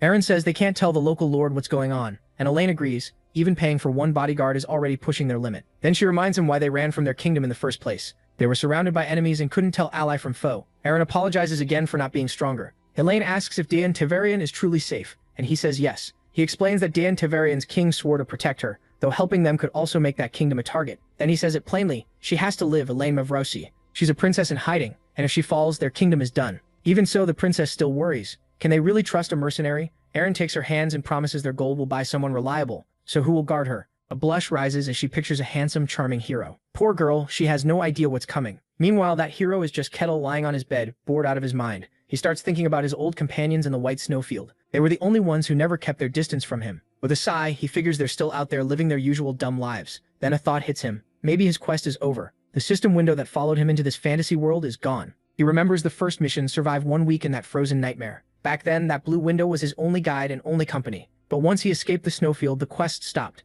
Now that life is calm, he's getting restless. He suddenly sits up as a new idea hits him. Wait, was the system only meant for the white snowfield? Looking into the night, he decides it doesn't matter. Thanks for everything, system window. From here on, I'll enjoy this world my way. The next day, Kettle returns to the guild in his new gear, where Rosa has a job waiting for him, an escort request. Rosa can barely hide how relieved she is that someone finally took this shady job. so Kettle asks what makes it so special. Rosa explains it's a D-rank escort. One young woman and an old man need to reach the capital of Digkana Farain. On paper it sounds simple. Kettle doesn't look impressed, and Rosa warns him the trip is long. He'll also have to handle everything himself. That sounds annoying, but the reward is surprisingly good, which usually means there's a problem. The way Rosa says it makes that pretty obvious. With a serious look, she tells him straight up, the request feels wrong. If he wants to refuse, that's fine. But Kettle just breaks into a huge smile. To him, that's exactly why the job sounds interesting. Rosa is completely lost. She really does not understand how his mind works. Kettle looks back at the request form. The name Dian Tavarian catches his attention. Then it clicks. He remembers Molina Akasha, the noble woman he saved in the snowfield. She told him to visit if he ever came to her kingdom, and even gave him her family crest. Grinning, he slaps the table and accepts on the spot. The second he does, something flashes at the edge of his vision, and suddenly the blue system window appears again. It finally came back, this time with a new quest. Escort the clients to Dian Tavarian. Kettle is stunned. Why did it return now? Rosa can't see any of it. All she sees is him staring into nothing, so she asks if he's okay. Somewhere else in town, an old man named Aaron rushes inside to find a young woman. Elaine panics at first, thinking their enemies found them, but Aaron brings good news. The only C-rank mercenary around accepted their request. Hope lights up Elaine's face. A C-rank. Aaron says they'll meet him tomorrow. Back with Kettle, he's still trying to make sense of the system window's return. Alone in his room, he wonders why the quest stopped after he left the demon realm, only to start again now. Maybe the system was never just tied to the white snowfield, or maybe something much bigger is going on. The next day, a storm hits, while Elaine and Aaron head to the guild to meet their escort. Elaine nervously wonders what he'll be like. In her head, he's a handsome, battle-tested hero with scars and a cool presence. Whatever the case, she's sure he'll be impressive. Then the door opens. Rosa greets the newcomer, and Elaine looks up, waiting for her hero. That dream dies instantly. In the doorway stands not a charming protector, but a giant, terrifying figure with glowing white eyes. Kettle calmly introduces himself, and Elaine freezes in fear. The shock is too much. She faints on the spot, and Aaron barely catches her.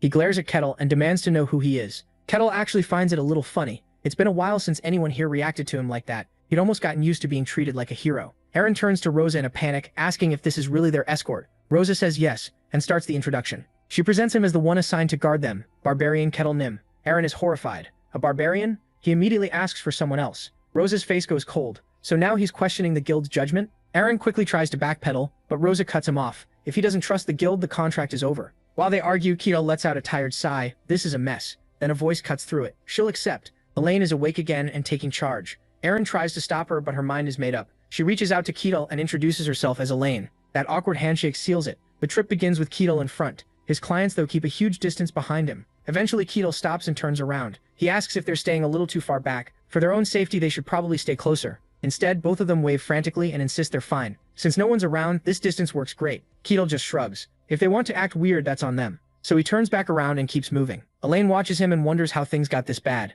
Her thoughts drift back to the guild the night before. Kettle had introduced himself with a big smile, not noticing how scared they were. Elaine, meanwhile, felt like her heart might stop. He'd grinned and told them to trust him. Their safety was guaranteed. All she managed was a tiny yes, while panicking inside. Even now, she still thinks hiring him may have been a huge mistake. When night comes, Kettle says it's time to camp. He checks on the two of them and asks if they're doing all right. It's too dark to keep going, which is exactly why they left so late. Aaron nervously agrees while clinging to Elaine's arm. By now, Kettle realizes people's fear of his kind runs deep. Then he reaches for a pouch to set up camp. He tosses out a magic item, and a full 10 appears at once. Aaron and Elaine just stare, shocked. An artifact? How does a barbarian have one? Kettle blinks at the question. To him, it's no big deal. He earned it from clearing a bunch of requests. That casual answer only confuses them even more. He offers them the tent, but Elaine asks what he'll do. Kettle brushes it off. Sleeping outside is normal for him. Then he says he'll stay up all night on guard, mentioning he once went a month being hunted by monsters without sleep. Seeing their reaction, he just smiles and tells them to rest easy. Elaine quickly insists they should also take turns keeping watch. She doesn't want him overdoing it. Kettle tries to refuse, but they won't hear it. He thinks he's failing to win their trust, never realizing they're scared he'll kill them in their sleep. The next morning, Elaine crawls out of the tent looking awful. Aaron isn't any better. He looks half dead beside it. Elaine steps out holding her stomach, which growls loudly. Kettle hears it. Hungry? Then he tells her to wait. He'll make something. Elaine just stares at him, completely confused. Then to her shock, this giant barbarian starts cooking like an expert. She can hardly believe it. A barbarian who cooks? Aaron, already drooling, blurts out and asks if he actually knows what he's doing. Kettle shrugs and says it's just a hobby. He remembers the snowfield where others ate monster meat raw, but he taught himself to make real meals instead. What started as survival turned into skill. The ingredients were so dangerous they nearly killed him, but after enough trial and error, he mastered them. Now he proudly says he can cook anywhere. Compared to home, this is easy. Before long, he serves them shrimp pasta that looks restaurant quality. Elaine panics. She quickly says she doesn't like greasy food and pulls out dry jerky instead. Aaron awkwardly does the same. Kettle doesn't mind. He just says that's too bad and eats the pasta himself. Elaine watches, badly wanting some, but fear wins. She still can't trust food made by a barbarian. By the third night of their trip, Elaine is clearly in bad shape. She's in pain and her feet are badly red. Aaron rushes over in panic. "Princess, are you alright?" For 3 days now, he's been caring for a sick Elaine. Life as a sheltered princess didn't prepare her for travel like this. She finally wakes and gives him a weak smile, saying she's fine. Instead, she worries about him, pointing out that he must be exhausted from taking extra watch shifts. Aaron just smiles and says he's alright. He even jokes that old men don't need much sleep. Elaine gives him a grateful look, then passes out again. As he watches over her, Aaron's expression hardens. He sees her as family now and silently vows to protect her, even if he doesn't survive. The next morning, the smell of breakfast fills the camp. Aaron and Elaine sit there miserably, stuck with dry rations, while Cadel makes another amazing meal right in front of them. At last, Elaine snaps and jumps up, startling Aaron. She says she's stepping away for a bit, and Cadel bluntly asks if it's for the bathroom. He even apologizes, which completely throws Elaine off. You can see her trying to process it. Something about him doesn't match what she expected. Without another word, she walks off. Watching them, Cadel finally speaks up. He knows they don't trust him, but he's their escort. Holding out a perfectly cooked steak, he asks for at least a little faith. Then he adds that he's human too, and can get hurt. That hits harder than expected. Aaron immediately feels guilty. Flustered, he says he understands. Cadel then offers the food. It's venison. Will he eat it? Aaron is completely drawn in. One look at that steak and he's already lost. Meanwhile, Elaine has gone to a stream for a hoff by herself, trying not to cry as she forces down her dry jerky. She's starving, her legs hurt, and she's almost done. Still, she tries to hang on, telling herself Aaron must have it even worse. That noble thinking falls apart, though, when she looks through the bushes and spots Aaron happily eating the venison. To her, it's a total betrayal. Her most trusted knight, her protector, eating food from the enemy. She softly calls his name, crushed. Caught red-handed, Aaron drops his fork and blurts out, "Princess, this isn't what it looks like." Cadel just watches the whole scene with curious eyes. Elaine marches over and grabs Aaron. What part isn't true? We agreed to stay on guard around barbarians. Aaron tries to say that maybe, just maybe, Cadel isn't that bad. Elaine refuses to hear it. Then Cadel speaks up, looking at her in surprise. "So that's why you wouldn't touch my food." He pieces it together. The split night watch was for the same reason. "You didn't trust me either, huh?" The words hang there, and both of them realize they messed up. Cadel only sighs. He knows people hate his kind, and some barbarians probably earn that bad name. He also knows saying he's different won't help. Then he gets an idea. A sly smile spreads across his face. He looks at the two of them. "There's one thing you've got wrong." Then, still smiling, he drops the bomb. "I am not a barbarian." Just like that, Cadel starts explaining, and his clients are left speechless. He adds more drama. "To be exact, I was born one, but I wasn't raised that way." Aaron and Elaine just stand there trying to make sense of it, so Cadel spins a tragic story about his tribe being wiped out and a noble adventurer raising him, all while thinking with a straight face. "I made every bit of that up, but it works." His main point is simple. He may have barbarian blood, but he was raised civilized. He acts completely sincere, but inside he knows it's all made up nonsense. Still, it's working. They both look deeply embarrassed. Elaine thinks back to how they treated him, all because of one label. She starts to think he's probably dealt with that bias his whole life, and yet he stayed kind to them. Full of shame, she gives a real apology and admits fear blinded her. Cadel answers with a soft smile. Inside, he's thinking, got them. While Elaine is still processing it, he offers his hand. She looks confused for a second by the gesture, but takes it. With that, the tension breaks. Elaine finally smiles at him. But nearby, a powerful figure is watching the Tower Master, Lich. He's using a spell to observe them, though he can't hear anything. Even so, he decides Kane was right. This barbarian really is strange. Cadel seems far more civilized than the others, so Lich moves in for a closer look. Big mistake. The second he shifts, Kedel's eyes sharpen. Lich freezes. Did he really notice me? Elaine sees Cadel suddenly stop. He stares into the trees and says someone's there. Wait here. Before she can ask anything, he tells her he'll be right back. Then he kicks off the ground and closes the gap in an instant, appearing right above the stunned Lich. Panicking, Lich throws up a fire shield just as Cadel slams down on him. He's shocked. The barrier was supposed to be strong. But when the dust settles, Cadel is standing there without a scratch. Before Lich can react, Cadel drives his face into the dirt and warns him not to try anything stupid. The tough act vanishes at once. Lich blurts out the first thing he can think of. I admire you, Sir Cadel, leaving Cadel completely confused. After getting the man's fake name, Patrick, Cadel drags him back to camp like a misbehaving cat. Elaine is totally confused, and Cadel just shrugs. No clue. He was sneaking around and then claimed he's my biggest fan. Dangling by his collar, Patrick starts rambling about how Cadel is his hero and role model. Of course, he's lying through his teeth. His thoughts make that clear. He only wants to get close to his target. Cadel doesn't believe a word of it. He can't let this so-called fan go unless he's sure the guy isn't a threat, and then he gets a terrible idea. Still holding the shady mage, he grins and says, this should work. Poor Lich is left staring, wondering what in the world is happening. Kedel's big idea? He ties him up, one of the strongest mages alive. Lich had prepared that whole Patrick disguise for his spy mission, and now the plan is stuck fast in rope. Cadel gives the knot one last hard pull, clearly proud of himself. Yep, that'll do. Then he turns and says, all right, let's go, dragging his captive along like a very confused dog. Patrick's face turns pale. He's being hauled through the woods like baggage, and his pride is taking a beating. He lets out a long sigh.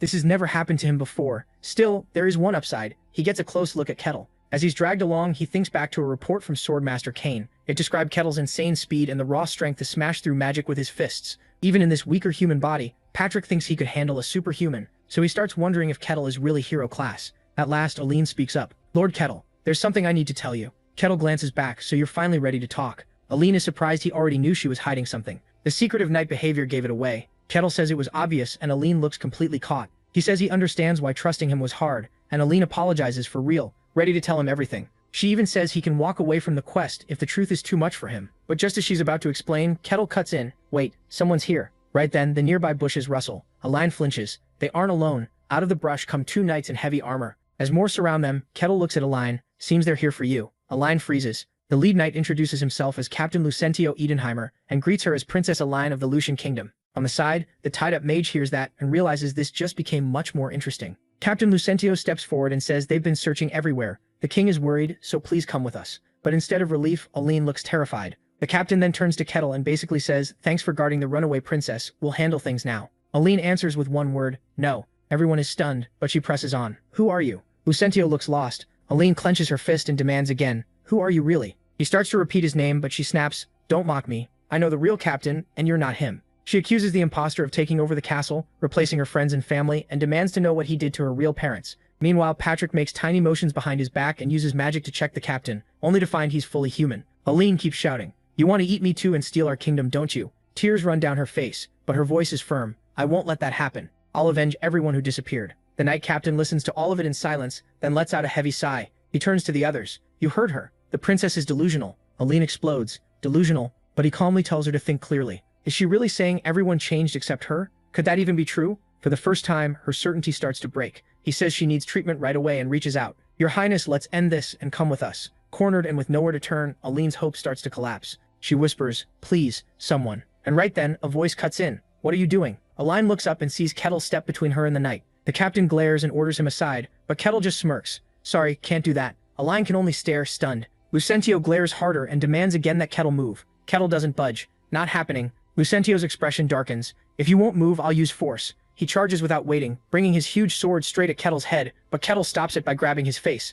Then he casually throws the commander away. The other knights just stare in shock. Commander? Then they turn to Kettle and demand to know what he's doing. His answer is simple. He attacked first, and my job is to drive away threats to my employer. Nearby, Lucentio struggles back up, holding his stomach, still reeling from the throw. Knowing strength won't work, he tries a different angle and insists the princess is delusional. Kettle shuts that down at once. You still don't get it. My job is to trust my employer. Aline watches him, and for the first time in a while, hope returns to her eyes. With talking failed, Lucentio growls that they're all insane. Kettle smiles back. That's not your call. Then he turns to Aline, who looks confused. He points out that the knights showed up without any sign at all. She doesn't get it, so Kettle puts it simply. They appeared out of nowhere. That makes both Aline and Patrick realize something is very wrong. Kettle faces the knights again. So how did you show up that suddenly? They say nothing. Lucentio tries to brush it off. Does that Lucentio cuts him off? Stop stalling and hand over the princess. Kettle narrows his eyes. When they refuse to answer, he says he'll take her to the kingdom of Day and Tavarian himself. Her eyes fill with tears. Someone is finally on her side. Not even her own family ever believed her before. Lucentio is done talking. His hand drops to his sword. He's ready to fight. Kettle calmly tells the others to stay back.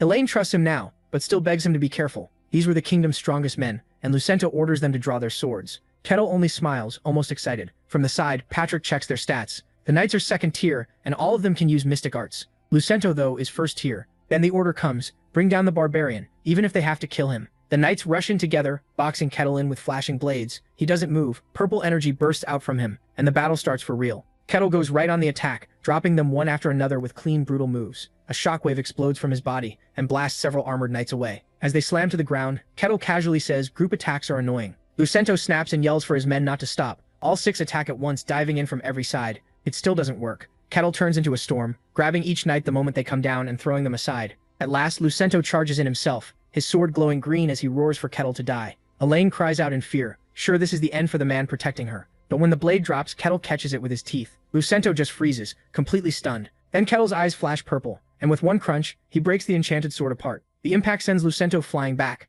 Kettle stays where he is and asks if they still want more. The surviving knights are already on their knees, beaten, shaking. Lucentio orders a retreat, and just like that, they vanish. Kettle turns back to the others and tells Elaine he'll see this through. But first, he wants the full truth. No more hiding things. She nods right away. While the others recover, Patrick is busy having a full mental breakdown. Sidura was supposed to be unstoppable, and Kettle caught it with his teeth. Patrick can't get over it. This body isn't just tough.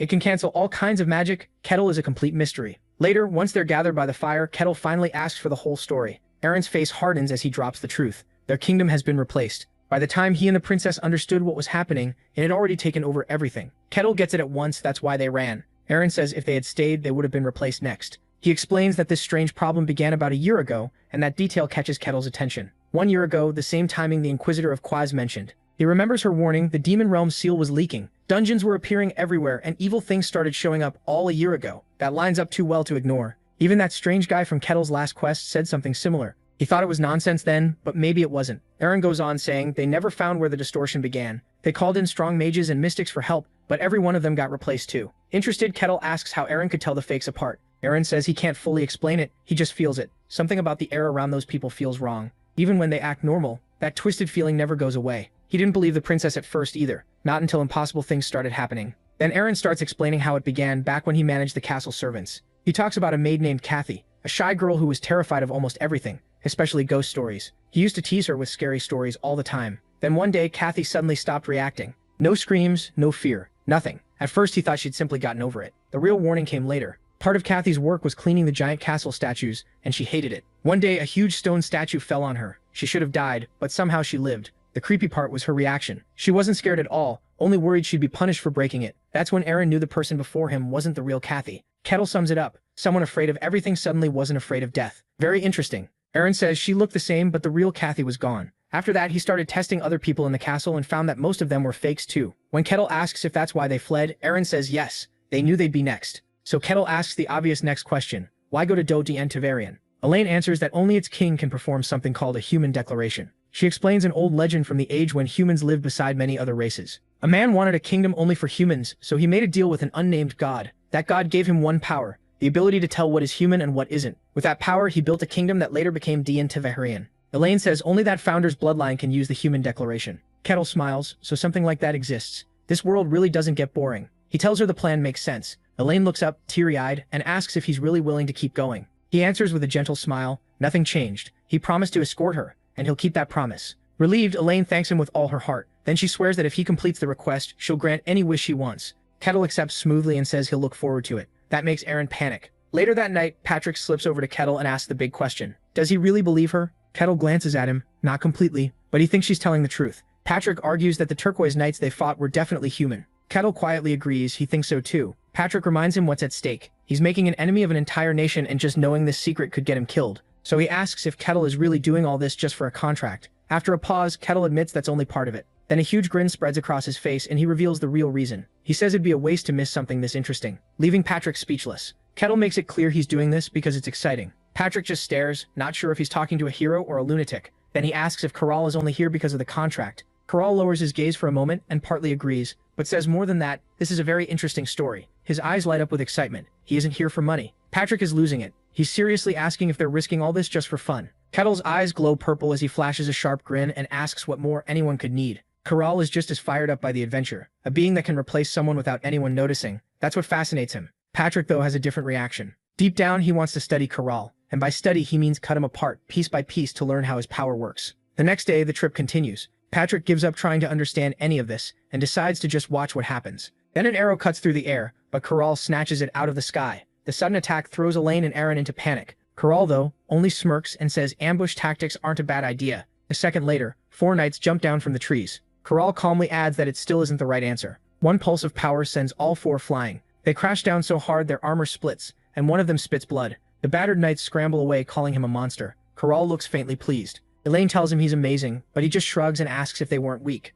Elaine hesitates, then asks why he's letting them live. She thinks he's holding back for their sake, but Corral says it isn't because of them at all. With a sly smile, he looks back ahead. There's something he wants to confirm. Right then, another group of identical knights appears and demands the princess again. Corral watches them without a hint of concern. They're acting like they were made to repeat the same move. In an instant, he has one by the throat. While the others are already down, he checks the knight's armor and notes that he destroyed it a few hours earlier. The others don't get it, but Corral points to the faint marks on the chest plate. It's exactly the same. Very interesting. He drops the knight and lets them retreat again. Elaine is confused, so Corral explains the impossible. Their broken armor and swords were fully restored. Erwin confirms magic that's strong should take at least a full day and a huge setup. This was far too fast. Corral agrees. Something else is happening, and he's finally putting it together. He's figured it out. The knights are basically respawning. They turn into red spirits, then come back completely restored. Corral says there's only one last thing to test. Right on time, the knights appear again, shouting the same line. Corral pays them no attention. Instead, he turns to Align, thinking about his final check. He raises his axe, and in the next instant, the blade is wet with blood.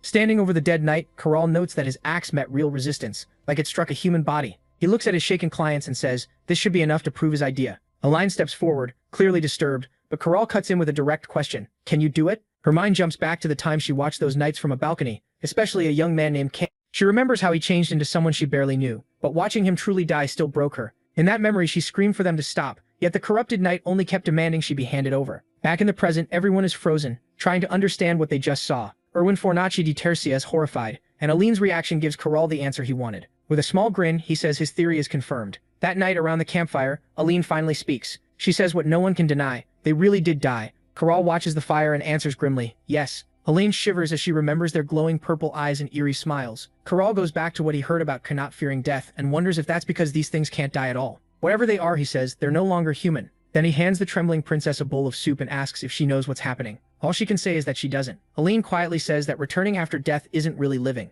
Still, she offers one guess. Maybe they came from the demonic realm. At those words, Corral's face turns deadly serious. His whole mood shifts. The demonic realm? He asks. Aline confirms it, calling it a twisted place beyond understanding. If these respawning things came from there, she says, it would explain a lot. Just then, Corral gets a new quest notification. He immediately wonders if his system only reacts to matters tied to the demonic realm. But Aaron quickly rejects that idea, saying demons can't simply enter their world. Corral looks puzzled, while Aaron insists no demon has crossed over since the beginning of history. Smirking, Corral points out that's just belief based on old stories, not proof. Aline reminds them that strange things have been happening lately. A tense Aaron admits he has a point, and Corral asks if the distortions from a year ago could have affected the demonic realm too. The princess listens closely, then grows dead serious and says that's very possible. Corral thinks hard about what terrible things might have slipped through. Meanwhile, Patrick quietly thinks that's a rich thing for Corral to say. The next morning, their unwelcome visitors return. The knights are back again demanding the princess. Corral doesn't look concerned at all. He's grinning like he's having fun. Passing another corpse, he notes this makes 3 deaths,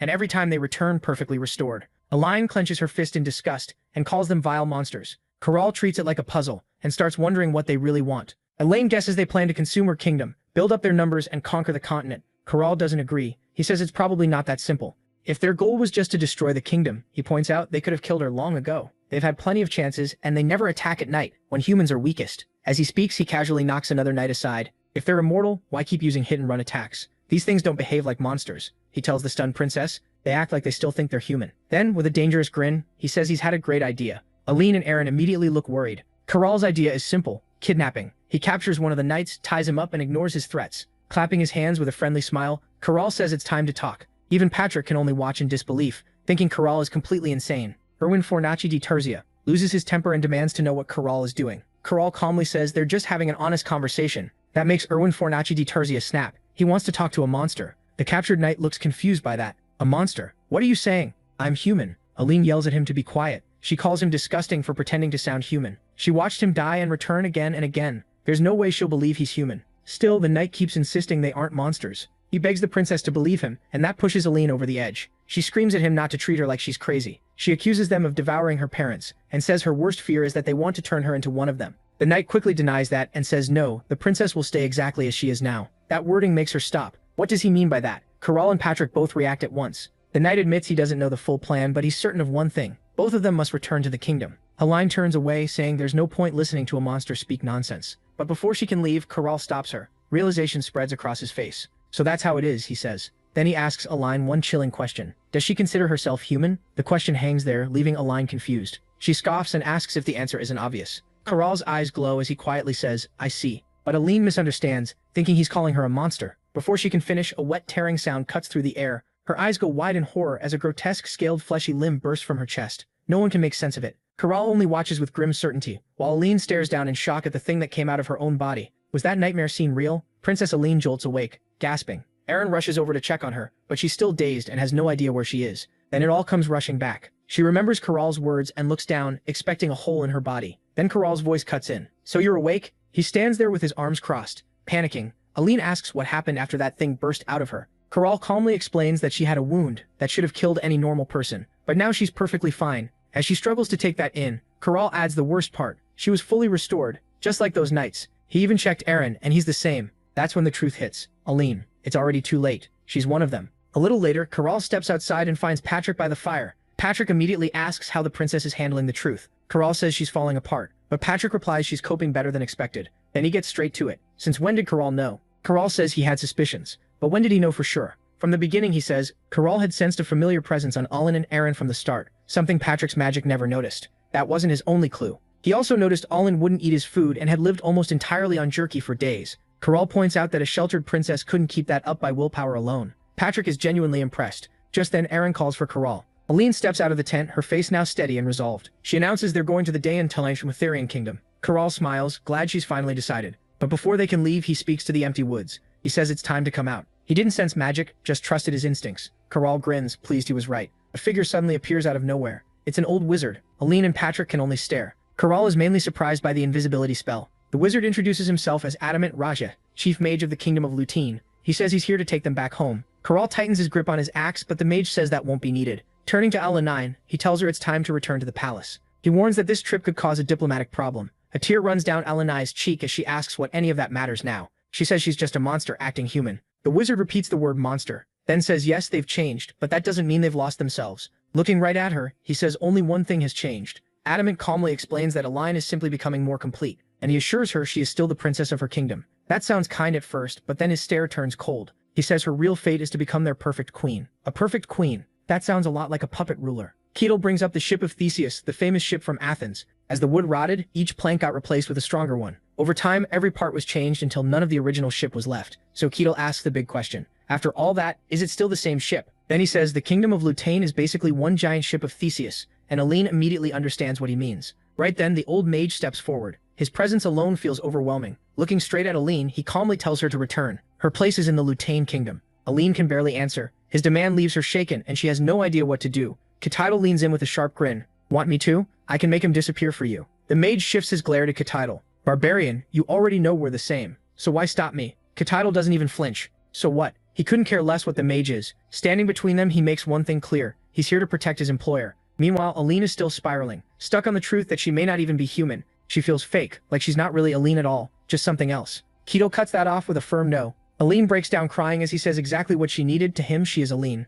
He never knew the old Aline. The one who hired him and traveled with him is the only Aline he knows. That's the Aline he wants to protect. Then he leaves the choice to her. What do you want to do, Aline? She hesitates, clutching her chest. Fear and doubt are written all over her face. Then something inside her settles. Her eyes harden with resolve. She says she doesn't want to go back. Ketel smiles, satisfied. His employer has spoken, so that's the end of it. The mage's face darkens and he lets out a sigh. So this is how it ends. Ketel agrees. Then he gives an order. Patrick, I'm counting on you. The Lich leads Aline and Erwin Fornaci de Tercia away from the fight. Once they're clear, the mage sneers. You seem to be enjoying this, Barbarian. Ketel answers with a wide grin. He really is. He can already tell the old man is a strong mage. Now he wants to see what kind of magic he's got. Adamant's robe glows blue as he warns Ketel he'll regret this. He starts gathering a huge amount of power and chants an old spell, warping everything around him with magic. But before he can finish, Ketel bursts forward in purple energy and appears right in front of him. One punch lands, and Adamant explodes into blood and gore. Ketel clenches his bloody fist and sums it up. The best way to handle a mage is to kill them before they cast. And he notices the blood starting to turn into a swirling red mist, just as expected. The mist quickly rebuilds the mage, who now looks completely terrified. He can't even process what happened. Ketel moves so fast he couldn't react at all. Ketel wonders if that regeneration has a limit, then casually stomps the ground. Huge stone pillars burst up and impale the mage. Ketel watches, a little surprised that worked too. Adamant is torn apart again, but his eyes burn with rage as he launches a counterattack. Thick roots erupt from the ground and twist around him into a giant wooden golem. Then the thing turns to ash, releasing a huge wave of fire that consumes its own body. Watching this, Patrick realizes Adamant is throwing out spells that eat up massive amounts of mana. Then it hits him. Adamant may have endless mana because his body and magic both restore together. Even so, Patrick already knows how this ends. Adamant chose the wrong enemy. The giant fire spell goes off, but when the flames clear, Ketel is nowhere in sight. Before Adamant can react, Ketel is behind him with a charged fist. In that moment, the mage understands this isn't a man, it's a monster. And Ketel is only getting excited, wondering if all mages are this strong. Adamant's eyes go wide as Ketel lunges faster than anyone can follow. In a flash of purple energy and blood, his arm whips through with a brutal backhand and sends the mage's head flying.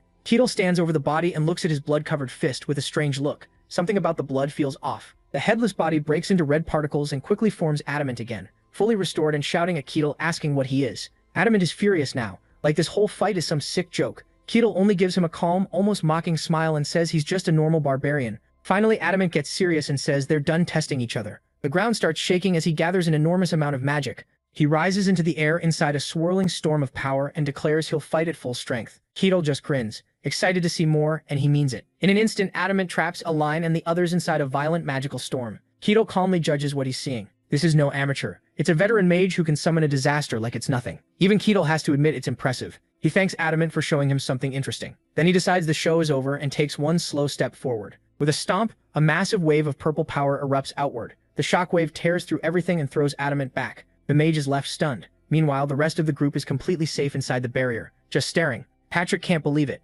Ketel's a mage, yet he felt no magic. Was that really just a stomp? The impact leaves Ketel standing in a huge crater, and of course he isn't hurt at all. Adamant is horrified. His ultimate magic was beaten by a so-called normal barbarian. The old mage trembles with rage, his pride wrecked. This is impossible. He screams that it can't be happening just as a dark purple aura starts rising from Ketel. That finally breaks Adamant's nerve. Ketel slams his fist into the ground and sends out another shockwave, this one glowing red. The mage's body turns to red mist, then forms again. He admits Ketel is strong but still insists he can't be beaten. Ketel agrees, normal attacks won't finish this. He opens his hand and a jagged dark shard appears inside his glove. Then he asks, how about this? The mage can only stare, confused. Ketel closes his fist and the air around him bursts apart. A huge shockwave erupts, wiping out the ground around him. When it settles, Ketel stands there smoking slightly, looking mildly surprised. He opens his hand and the shard is gone, crushed into sparkling dust. Adamant's eyes widen in horror. He knows exactly what Ketel just destroyed. Ketel lifts the dust with a grim smile and asks if this is his true nature. That sends Adamant over the edge, furious. He screams, you bastard.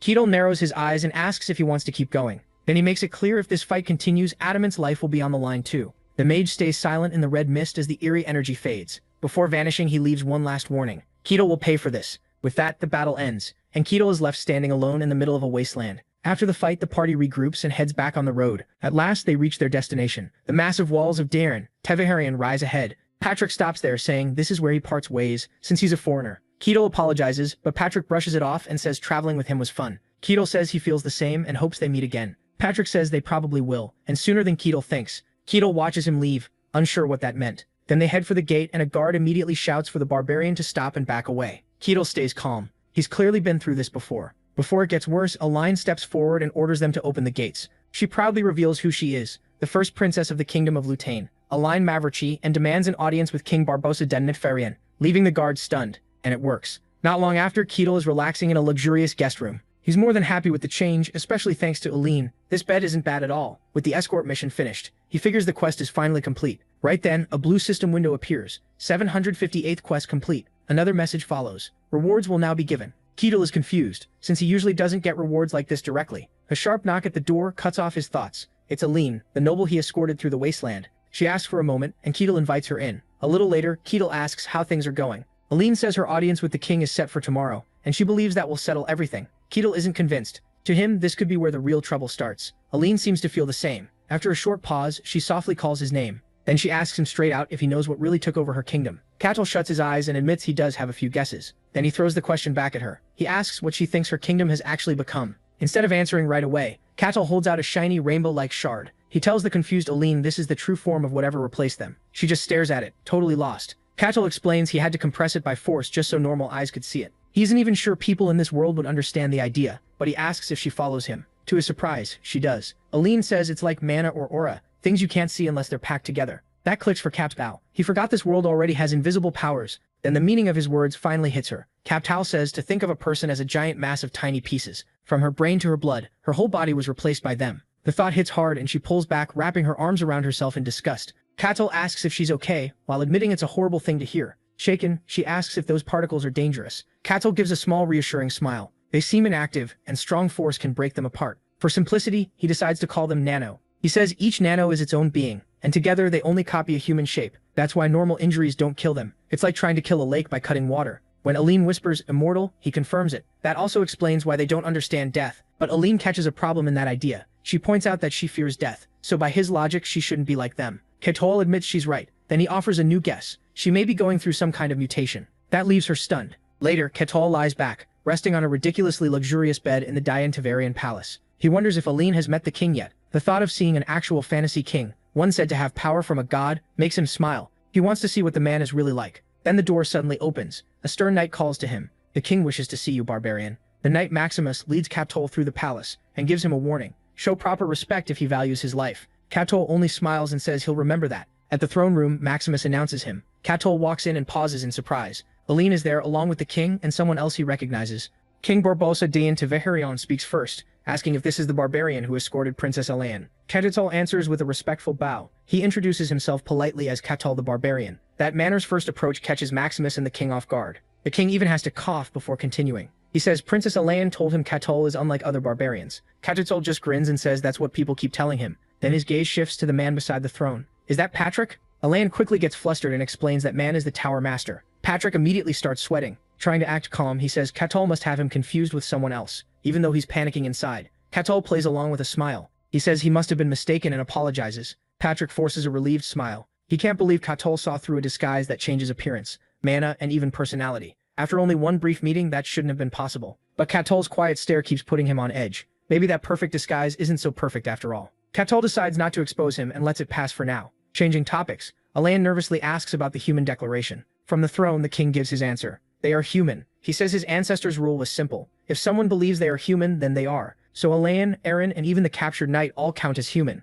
At that, Elaine's expression drops. The king adds that what they truly wanted was simply to stay human. Catol grins, seeing that as a lucky break for their side. Then he asks the real question. Why was he called here? The king says he already knows about the nano, and the threat is much closer than anyone thought. His own close friend, along with that person's child, has already been devoured by this plague. Patrick adds that the tower is holding them back for now, but before long the whole continent could be replaced. Looking Catol in the eye, the king says he heard Catol knows how to destroy them. Catol lets that sit for a second. Then a slow, dangerous smile spreads across his face. So that's the mission. Extermination. Right then, the blue system window appears with a new quest. Respond to the beings of the demon realm. So much for getting any rest. The captured knight Parman is dragged in bound and screaming before the throne. The king, Maximus, and Patrick all watch to see what Catol can do. Patrick, a literal lich, admits his magic couldn't crack this case. Scans and truth spells both failed. So he hands it over to Catol, the one who has actually fought these things. He's even set up a barrier, basically telling Catol not to hold back. Parman keeps screaming that he already said he's human, while Catol stays completely calm. Looking down at the knight, he thinks about the best way to handle this. Then he decides.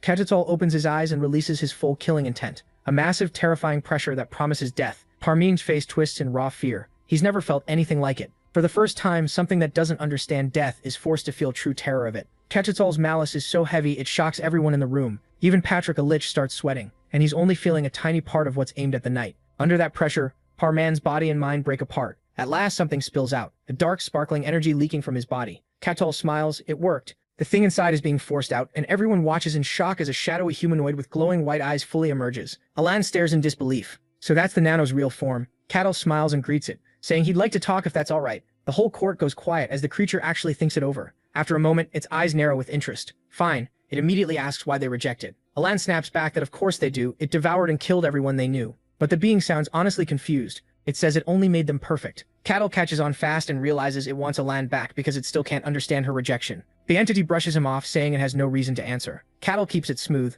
He says that depends, because if it answers well, Alan might choose to join them. He adds that a clear explanation could change her mind, and the creature falls for it. It starts explaining that there are only a few of them, so they need many hosts to increase their numbers. But Alan and Aaron keep resisting, which is ruining their plans. Catol presses further and asks what they plan to do with those numbers. The nano reveals its goal, to bring perfection to this imperfect world. Catol sums it up with a smile. They want to replace everything and everyone. The being sees nothing wrong with that and says Alani and Erwin Fornaci de Therisai should join them too. Catol turns to Alani and asks what she thinks. After a tense pause, her eyes turn firm. She flatly refuses. She has no intention of joining monsters like them. The nano's body twists with rage, shouting that Catol tricked it. He just grins and says he never lied. Furious, the creature lunges forward, screaming that it will devour everyone there. But it slams straight into an invisible barrier and stops cold. The Tower Master folds his arms with a grin, asking if it really thought they'd let it run wild. Trapped inside the barrier, the nano can only rage and curse them. Patrick snaps his fingers. He says playtime is over. He got all the information he needed. Then he shrinks the barrier into a tiny glowing object, sealing the entity inside his hand. He announces he's taking his new specimen back for analysis. The king turns to Catol and warns that if the nano are left alone, the world is finished. Then he asks plainly if Catol can wipe them out for them. Catol answers right away with total confidence. No problem. If they want, he can leave now. He only points out that walking there would take a while. The Tower Master steps in and tells him not to worry. He can teleport them there at once, and Catol is all for it. Patrick grins and admits he planned to come along anyway. But just as they're about to go, Alan stops them. She steps forward determined and asks them to take her too. Aaron objects right away, but Alan refuses to back down. She insists on going with them. Alan says she needs to know if she'll also lose herself before she dies, just like the others. She wants to see it herself and learn whether she's truly different and how to stay who she is. so she pleads her case to the barbarian and the mage. Cattle just shrugs and agrees. Not wanting to leave her side, Aaron blurts out that if the princess goes, he's going too. Patrick only smiles and tells them not to do anything foolish while he starts casting a huge teleport spell. A bright flash erupts and the group is pulled into a blue magic circle, heading straight for enemy ground. A moment later, the trip is over. They've already arrived, and Patrick speaks up as they stand at the gates of Lutine Castle. Now then, shall we begin?